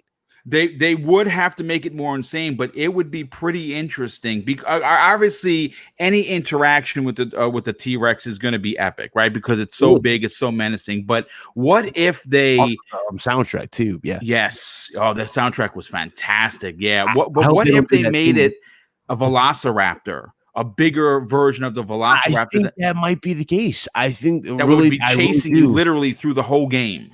Yeah, the Velociraptors, they might do something different. The Velociraptors, I'm not sure if they'll kill Like they'll be killable. Well, actually, no. Actually, no. They probably would be killable, right? Because the first one was you can kill the Velociraptor. That was the point. Mhm. This one is just you didn't have that much resources, so I think that still will carry over. But at the same time, the Velociraptors are going to have to be much more menacing. Like for example, you know the scenes where you think you got away from them when you lock the door and they open the damn door, the cutscene. That's going to have to be even more like scaled up and crazy. I'm pretty sure they can go all out with that, especially with them jumping over fences. That'd be cool. Like so much they can do with the dinosaurs. It's going to be insane when we eventually get that reveal. I'm just waiting for the title card. Boom. As soon as I see the title card, I'm just gonna say pre-order. I'm done. Yes. Got my money. Collector's edition, please. Collector's edition for that. Now I'm wondering how they would do that. Probably it's gonna be like a huge T-Rex. I think that's probably what they'll do, like a T-Rex. And That would be dope. I'm already already looking at my shelf, looking to what is going to go into a box to make place for that. It's crazy. No, it's crazy. The main things we've been asking for this generation are potentially coming back. Now, this one in particular, but it was another one, and you know what I'm talking about, The Order. That was another one. Dude. So, it's a good time. It's definitely a good time for next year for sure. It's a good time for gaming. I'm excited for it. I really, really am for this, and I'm glad Capcom's definitely found their way. It's crazy because I remember last time before the whole Resident Evil, 2016, they were on the ropes, dude. They were on the ropes. Everybody said, "Yo, Sony, Microsoft, somebody buy them, steal these IPs, can make these IPs with the love."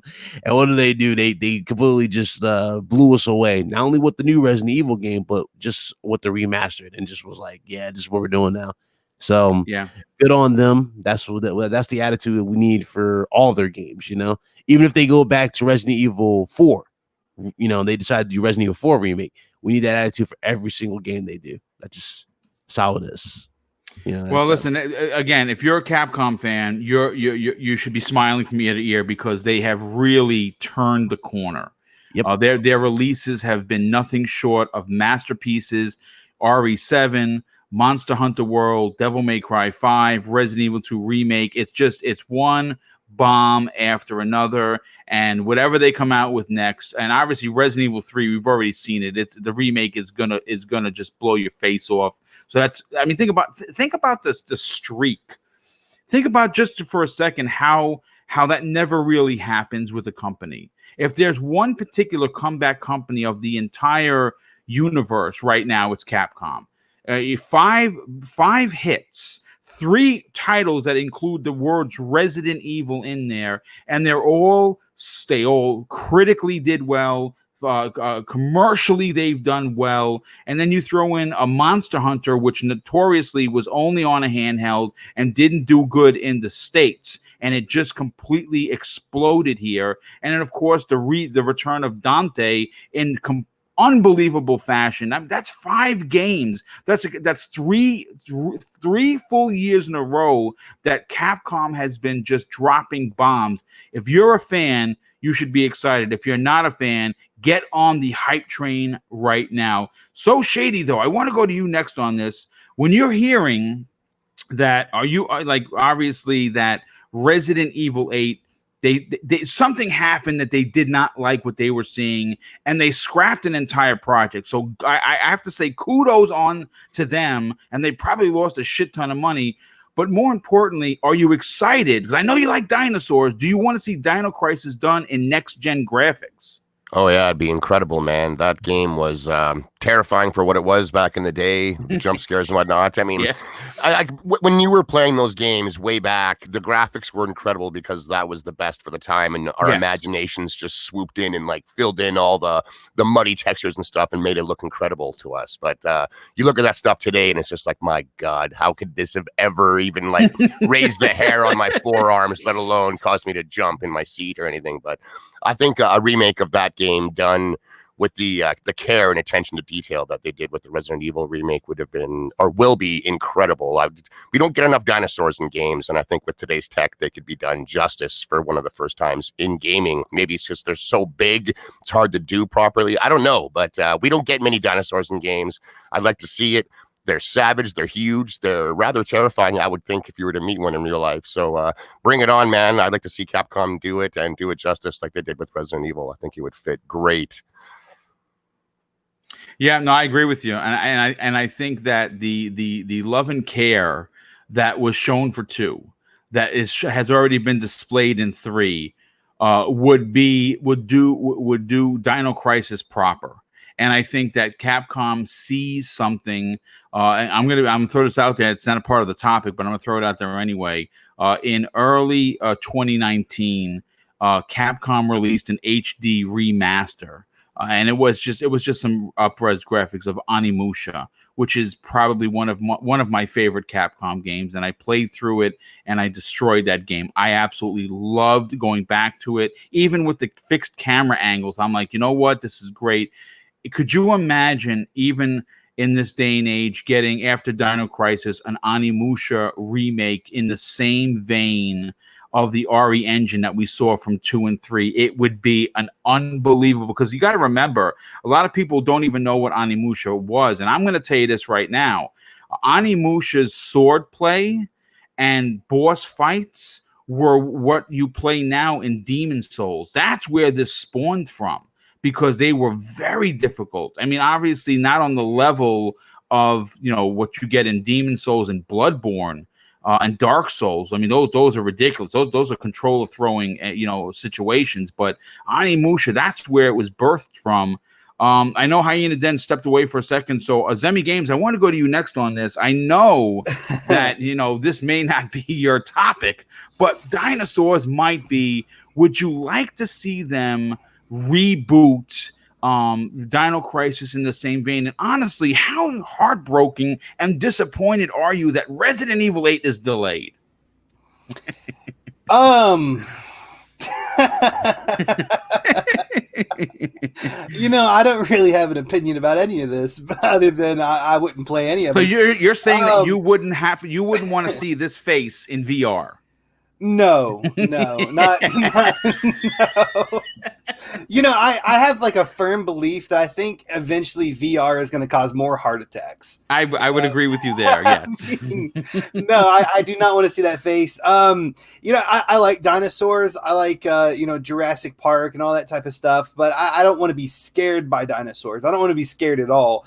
If for some reason, which I don't believe Dino Crisis was co-op, but if for some reason they added that into the game, then yeah, I would very much be a lot more interested in picking it up. And that's my same stance with Resident Evil. Like, I'm not going to play a single player Resident Evil. Like, I loved Resident Evil 5. I played it co-op with my friends. It was absolutely just a blast.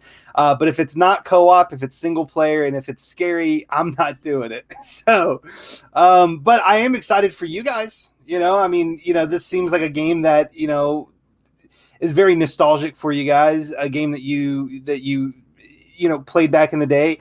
And what Capcom has been doing recently has been absolutely fantastic. So you can't, take that away from them, even though it's not my type of thing. You still have to praise them for what they're doing right.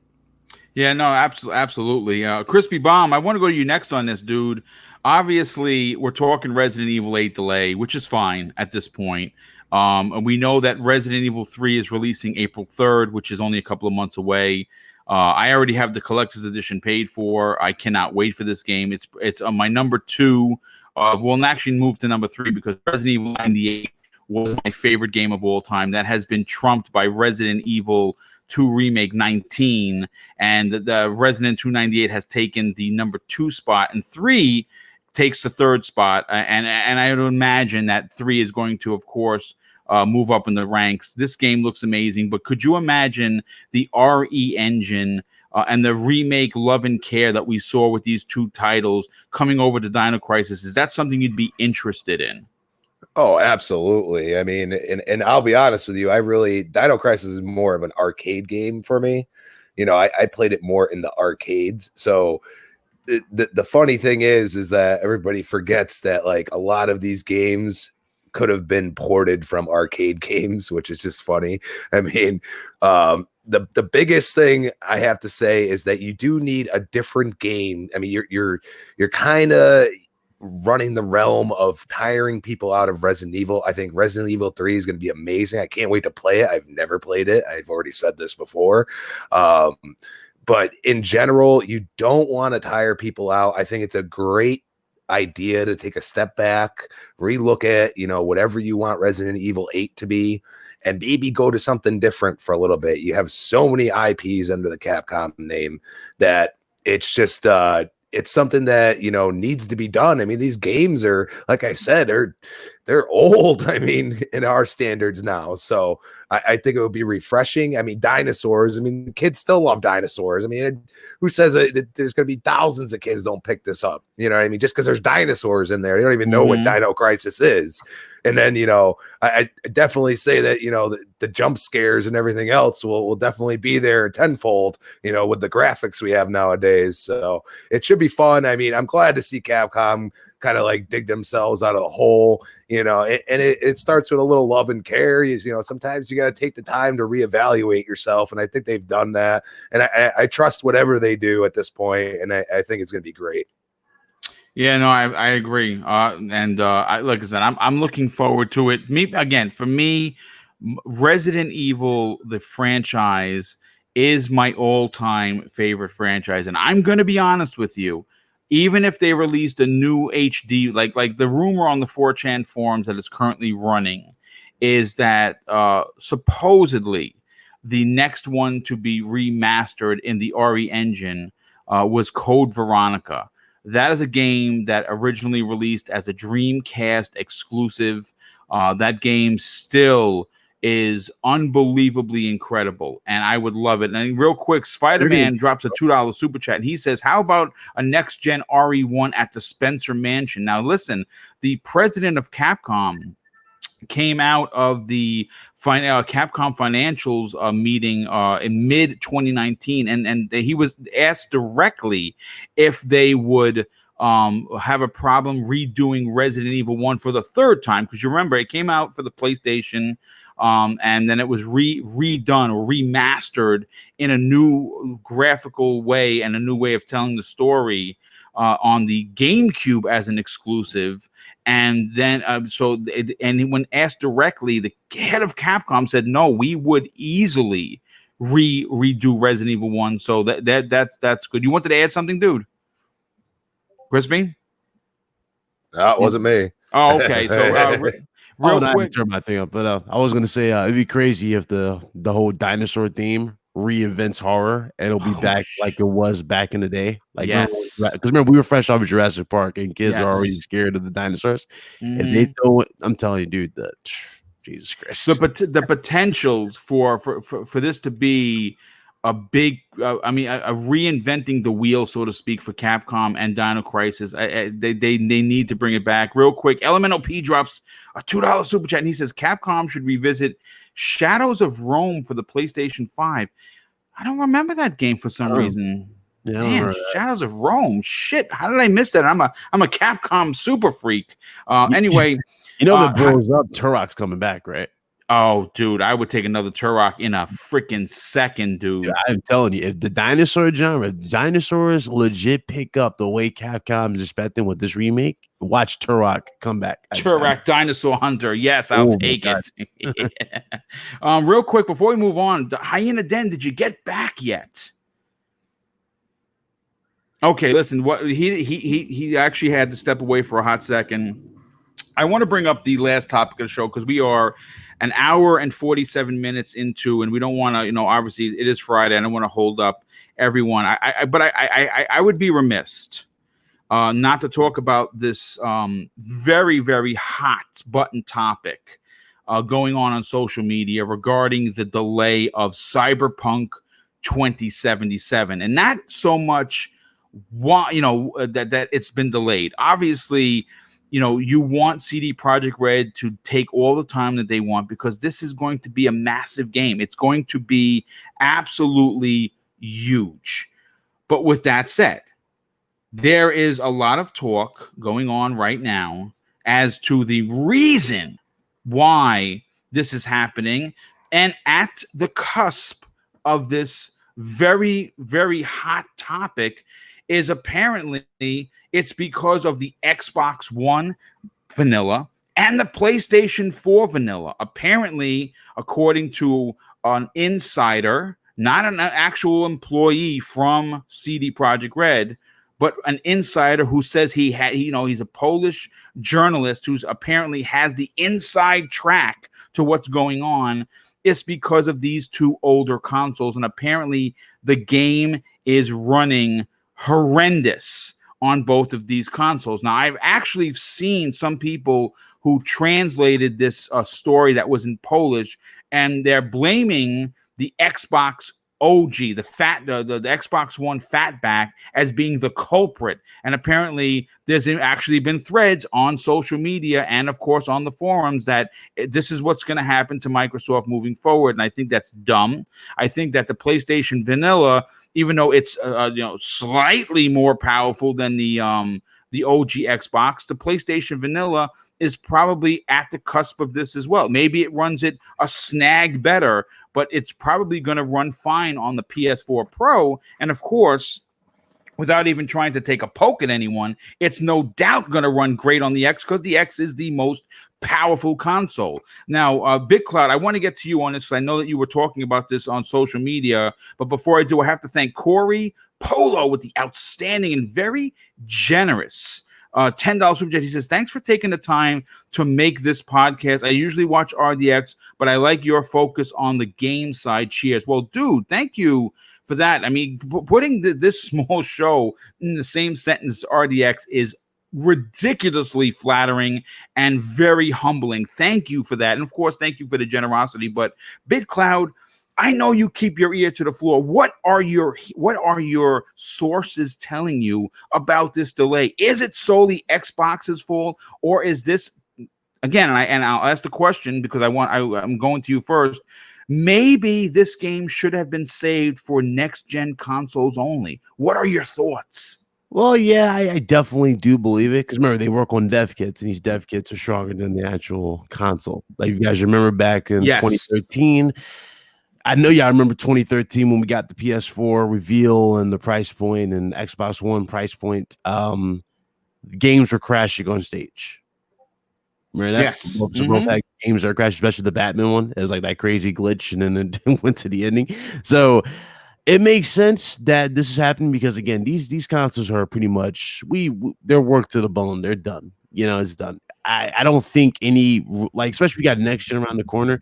I really don't think the current gen consoles should really be prioritized at all. I agree. I agree with you. Full-fledged next gen. The reason why, again, you want to make this game as big as you possibly want it, right? Especially when you're coming off of The Witcher. You really want this game to shine, and you want this game to run with no issues. Now, I applaud them for trying to make it work on all platforms, but at the same time, there's only so much you can do on limited hardware. We found this out the hard way with the Wii U. You know what I'm saying? Like, it's only so much you can do.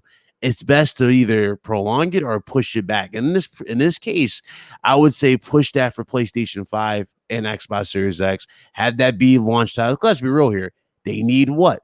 System sellers. Yes, absolutely. Cyberpunk would definitely help both systems as system sellers for next gen. And again, it's just that's how I personally feel. I don't think Cyberpunk is going to make it. I mean, it will make it, right? But it's probably going to be more scaled back than what we think now. Well, it's definitely going to be 30 FPS for sure. It's definitely going to have to be half the ambition that we were hoping for, or that we were expecting from them.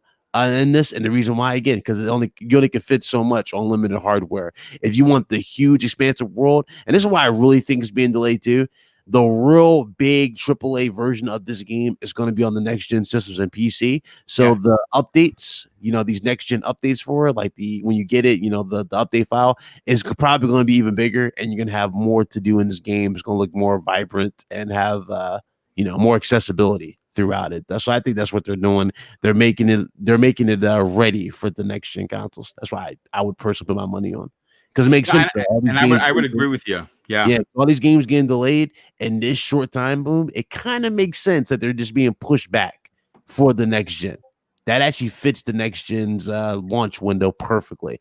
With so many games, now joining the fray. I mean, hell, I didn't think Dying Light was going to even be mentioned, but it makes sense now that Dying Light's getting pushed back, and so many others. So that's why I'll put my faith in. Well, no, maybe what you're saying makes perfect sense. And obviously, as we know, Microsoft has the marketing rights for Cyberpunk 2077. That's a tremendous get.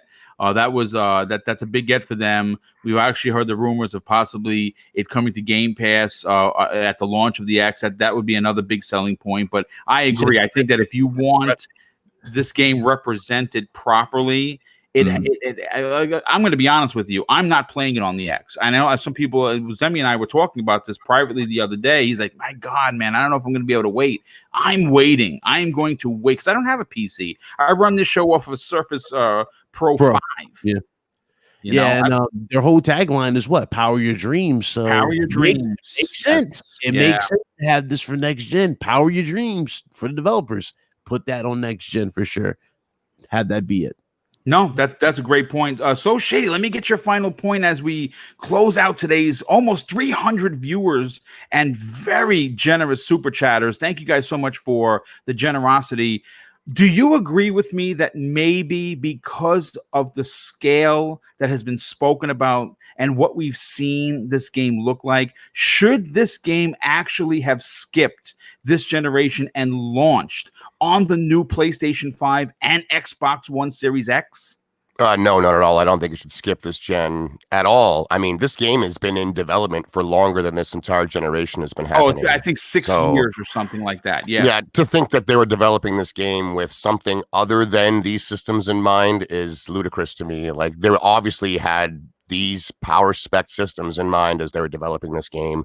And it's just a huge, massively intricate game. This is one of the most intricate games I think I've ever seen. Like, one of the most hardcore looking RPGs. They've got intense mechanics, one of the most detailed open worlds of all time in gaming. I just think that they're telling the truth. They have a lot of polish work to do, a lot of Polish polish work, if you will. And they just want to launch amazing. It's obvious that, like, the original Xbox, the Xbox S, the vanilla PlayStation will have the quote unquote worst versions. They'll probably be running at a lower tiered resolution, guaranteed no higher than 30 frames. Maybe the draw distance isn't as high. Maybe the loads in the game, even though they're saying there aren't going to be any outside of the initial load, they might be a little bit longer. Maybe there's a few less pedestrians walking around on screen at a time. Like, stuff like that is what they're talking about. Yes, things will scale down. They're going to work on this console. They're not going to look or play as good as a high-end rig or the new systems,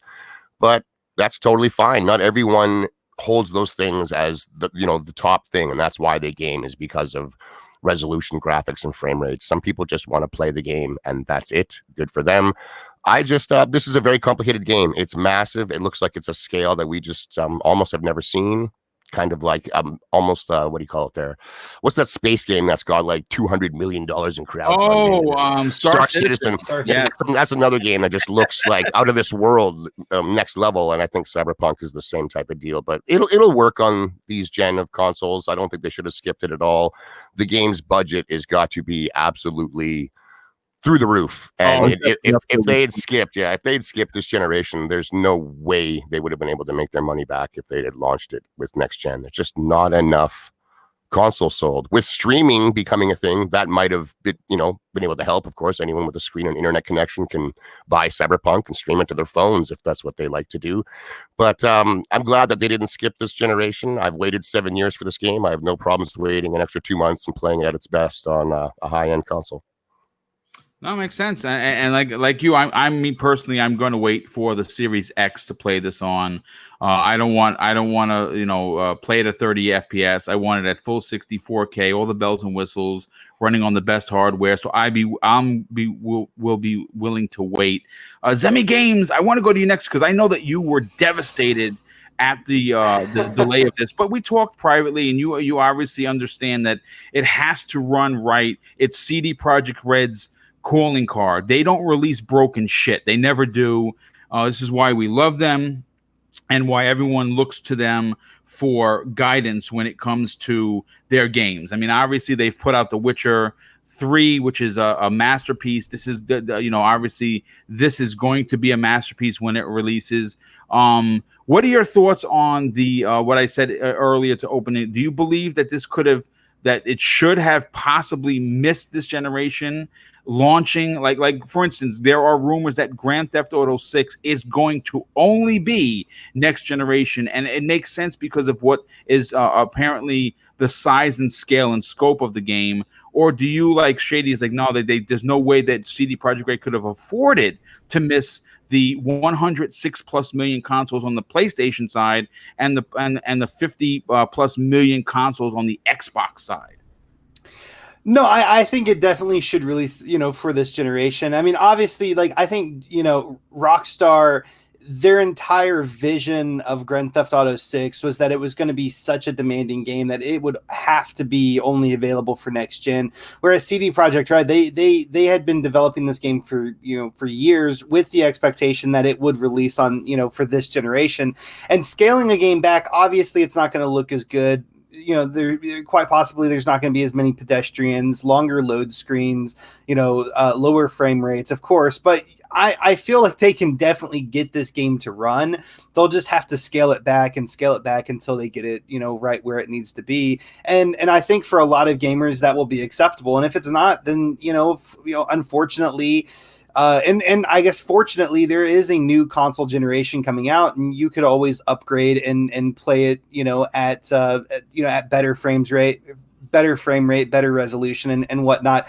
But I do think it's important that this game should be released for all of the platforms, regardless of, which platform you're on, because I think the hardware can run it if it is scaled back. And, I don't think that they necessarily push this game back to for next generation or anything like that. I think they pushed it back because it just wasn't ready. And they, the same way that they pushed back Witcher 3 all those years ago, they're a developer that takes a lot of pride in their work. They care about their consumers. They want to put out a great, fantastic product.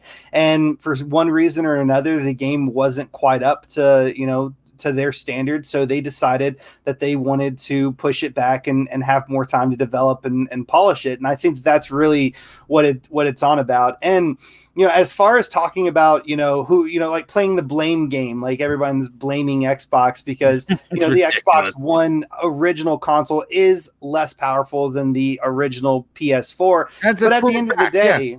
But at the end of the day, like, there's really no one that should be, I guess, blamed here. I mean, Xbox made their console. CD Projekt Red knew exactly what the what the specs of that console were, and they have to develop their game around those specs, just like any other developer.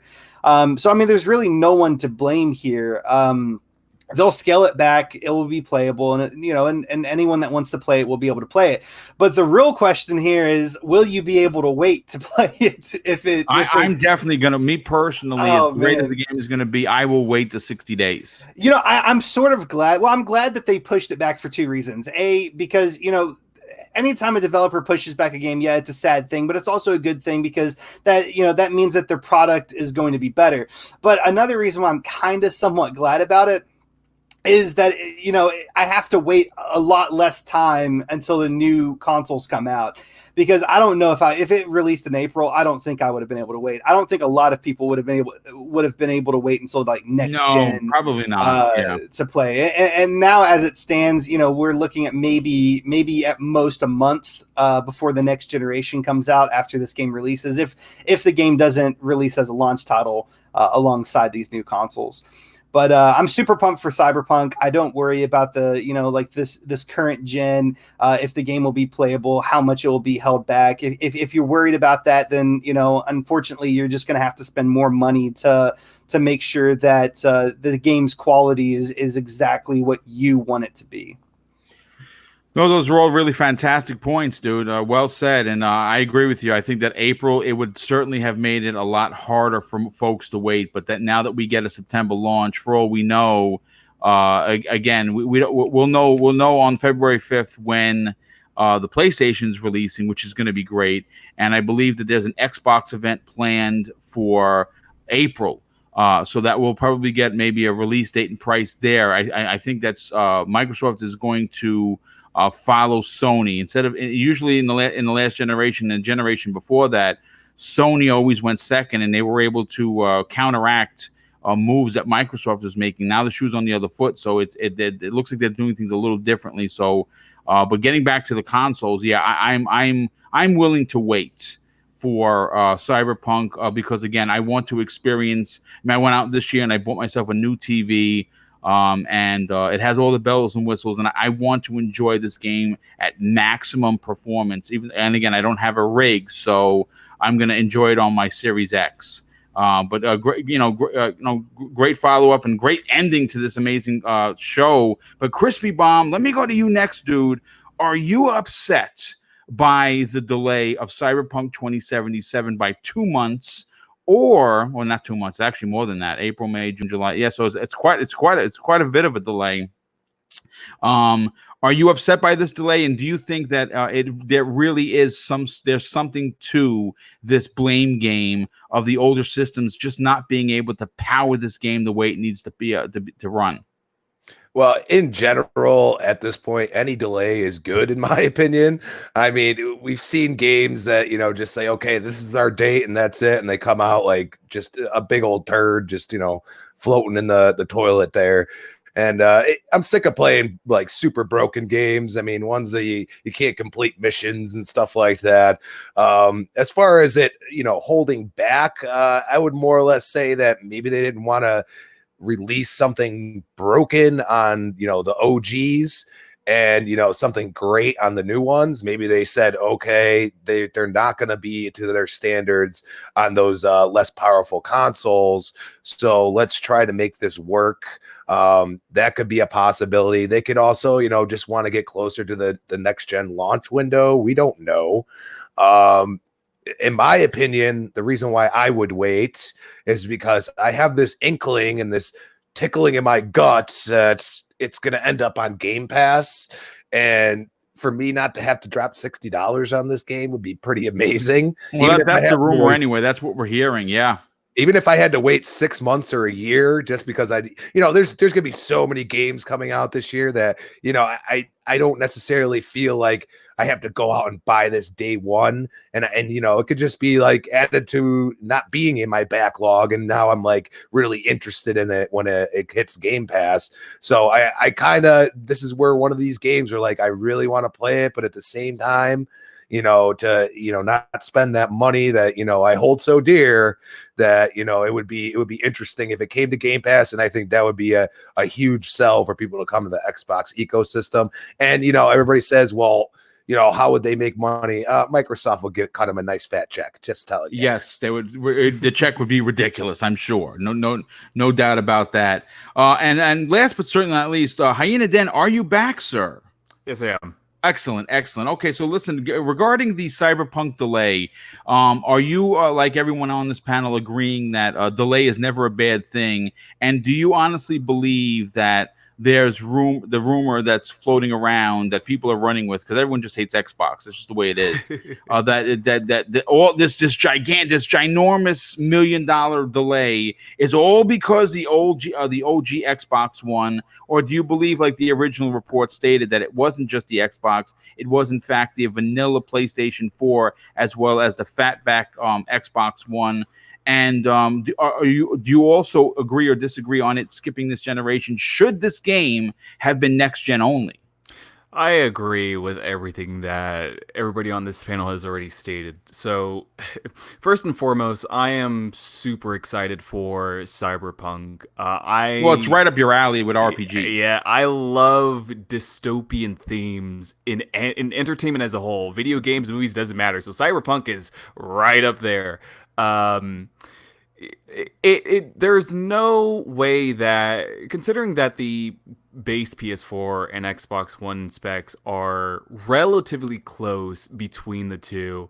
The base Xbox One has a faster clock CPU. The GPU on the PS4 is better.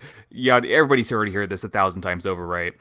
They both are the issue. Now, people always say, right, that the base Xbox One and PS4, they were outdated in 2013, and they were by 2 years. Yes. The CPU technology in both those consoles were 2 years old at that point. They came out in 2011. These consoles, they're turning, they've been a slog for years now. Mhm. Some outside of first party games, some of these third party games run rough. Like it's horrible. And it's only going to continue that way. That's just how the nature of these things go. I don't agree that I will never agree that they should have made Cyberpunk 2077 a next gen only game, because that's not fair to everybody else on these consoles. Whether they run good or bad is irrelevant. You know, you said that this game's going to run on these, so that's what you have to stick to. You know, you just have to make do. The one thing that I'm very curious about, and I think I probably foresee this with Cyberpunk on the base Xbox One and PS4, is how the loading screens are going to be, because I think what's going to happen with this is people are going to end up with a scenario where, if you've played games like Prey or Dishonored, where you go from one loading screen into the other, you're still in the same world, but there's loading screen after loading screen, everything's sectioned off, and every single time you open up a door, you're always hit with that same loading screen. And I think the same thing's going to happen with Cyberpunk. You're not going to be able to experience the full city as it is. You're just going to be sectioned off in places on these consoles. I can see that. Will that be a thing for the PS5 and Series X? Maybe not. I have no idea, but I think these base consoles are going to run pretty horribly. Honestly, I don't even think they're going to be at a stable 30 frames, if that. No way. Yeah, no way. Unless they're reducing the amount of people on the streets Like from 15 to 2. The two people selling oranges. Two people, 540p. You know. Right, I mean, you look at I forget which Assassin's Creed it was, but that was the one in France. That was horrendous. Yeah, Unity, terrible. All the people on screen, like, these consoles were running at like 12 frames a second. Like, if you got to make do with making these games run, and if that's what it takes, if sectioning off the world is what it takes to make these run at least decent, then you got to do what you got to do. I'm always for a game being delayed, because I don't think a delayed game is ever going to be a bad game. You look at something like Fallout 76. If delaying that game into oblivion meant it could be a better game, no pun intended, then I'm all for it. And same thing applies with Cyberpunk. So what about Duke Nukem Forever? That was delayed for like 8 years and it launched like ass. I know what you're getting. They need to put that in them for 10 more years. Yeah, no, that was just a jab. You're more than right though. Like, any game that's delayed, it's basically got more time to fix the issues as opposed to launching and maybe fixing them after we've already paid for it. It's a much better scenario. Yeah, honestly, I don't think it's one console's fault over the other because of this delay. I think it's both, honestly. It's just it's old hardware at this point. There's not much you can do. Like, they're not even on their last legs anymore. They're just done. It's unfortunate that that they have to delay this game for X amount of months, but it's still going to come out, and as long as people get to enjoy the game and it's not horrific to the point where it's like, again, like that Assassin's Creed game, then it is what it is. And I'm really excited for this game. I fully intend, unless they say otherwise, that it's coming to Game Pass day and date, I am putting my full $60 on this game because I'm extremely excited for it.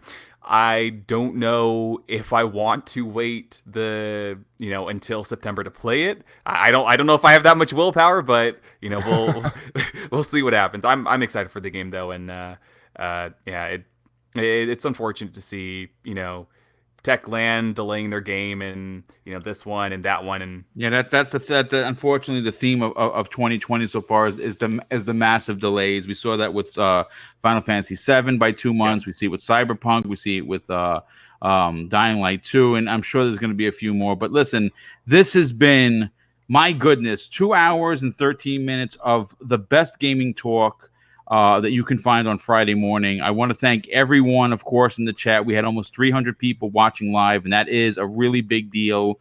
So thank you so much for that. I have to thank the ridiculous and unbelievable generosity that people showed the channel today with their super chats. It cannot be denied how how thankful and grateful I actually am. So thank you so much for that. So let's get into the outros, and I'll start with, of course,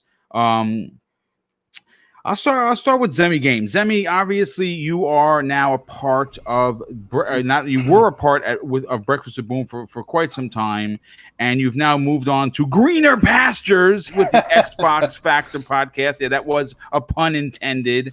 And of course, we love having you there. You bring the passion of Xbox to the channel. I've gotten messages from people that says that you have upped the show's ante by you joining the fray. So thank you for that. Tell everyone where they can follow you on Twitter, but more importantly, check out your outstanding and near 15,000 subscribers YouTube channel.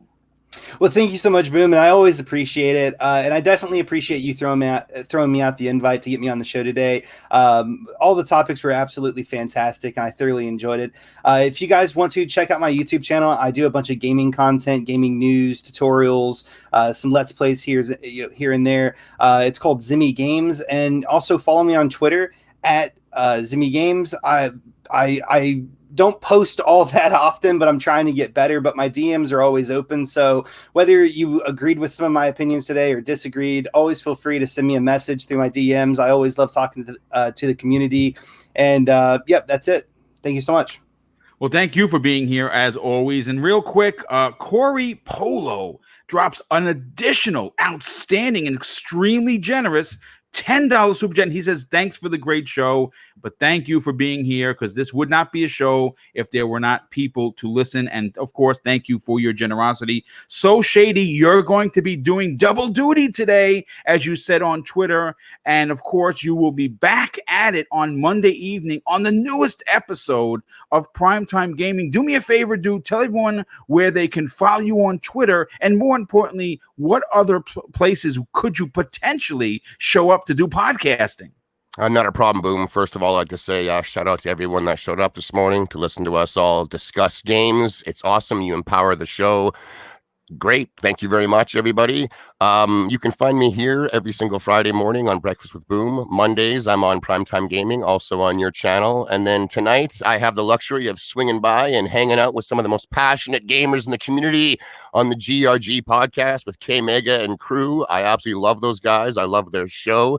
They make me laugh all the time. I love their passion, man. And I'm honored to be a part of the panel again tonight. I can't wait. That starts at 9:30 Eastern on K Mega 405's YouTube channel. Hope everyone can swing by, say hi. That's about it, man. I am So Shady on Twitter at the Sesh Empire. That is one word. Stand up, hit the follow button, become an agent. I do tweet often, whether I'm just looking for a laugh, sharing my passion for gaming, or I'm choking out zealot throats. That's where you can find me, man. Thanks so much for having me once again, Boom. Everybody, enjoy your weekend. Be safe. Happy gaming. Well, listen, thanks so much for being here. And of course, that wouldn't be a show without the word zealots that you're a part of. So thank you so much for being here.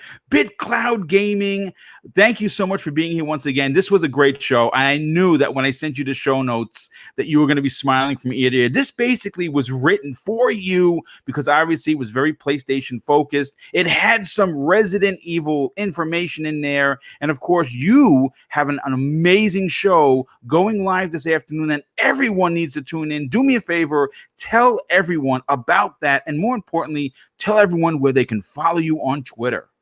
Yeah, definitely a great show. I do appreciate the show notes. I was laughing when I saw some of them. I was like, oh, I should especially the Resistance one. I knew you were going to dig that. I was like, let me get everything ready. So appreciate that. It was definitely a good show.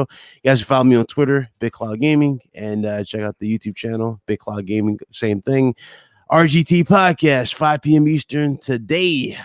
Definitely going to be a good show. Got Hip Hop Gamer coming through. Oh, really? That's going to be great.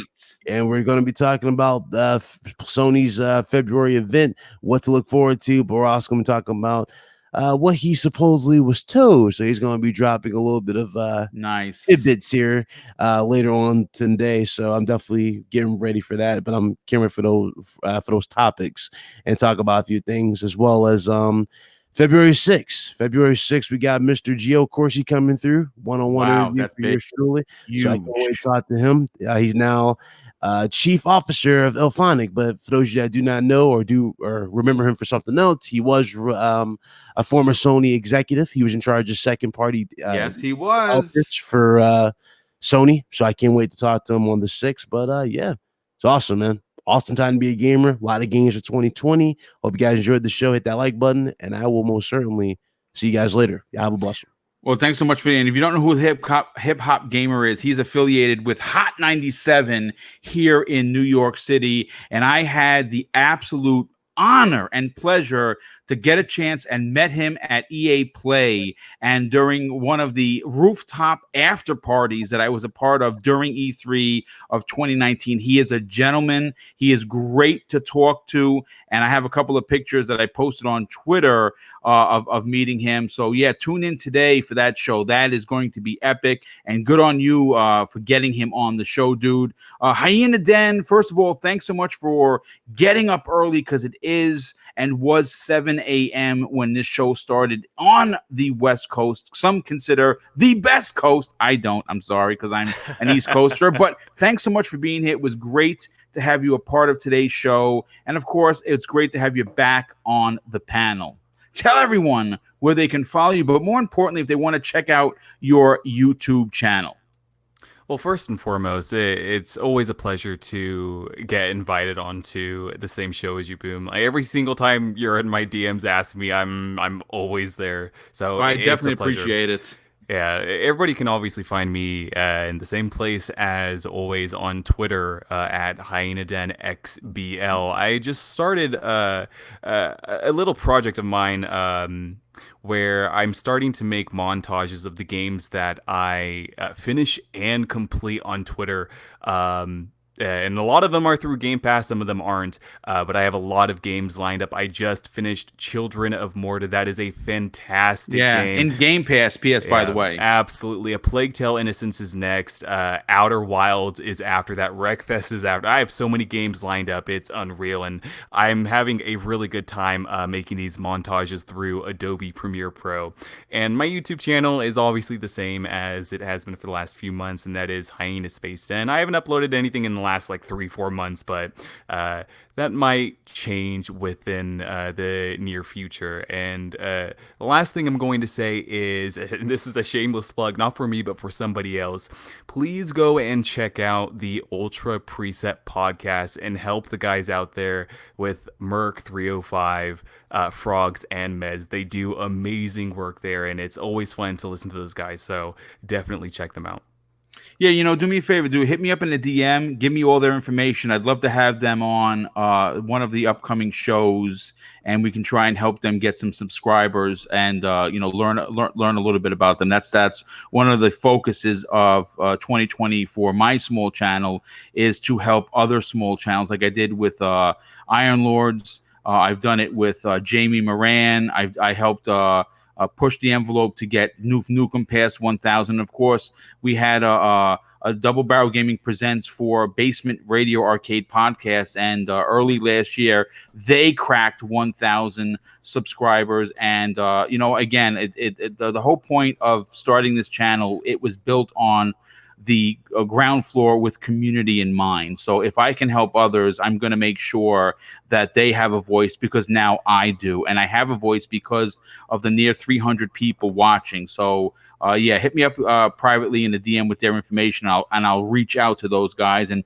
last but certainly not least, one of my favorite people to be working with, who has been a part of many of the Double Barrel Gaming shows that I do weekly, Crispy Bomb, dude. Thank you so much for coming and hanging out. I appreciate the DM, and you were off today, and you took the time to spend 2+ hours with the community and myself and everybody on the panel. So do me a favor, tell everyone where they can follow you, and more importantly, what other shows are you on?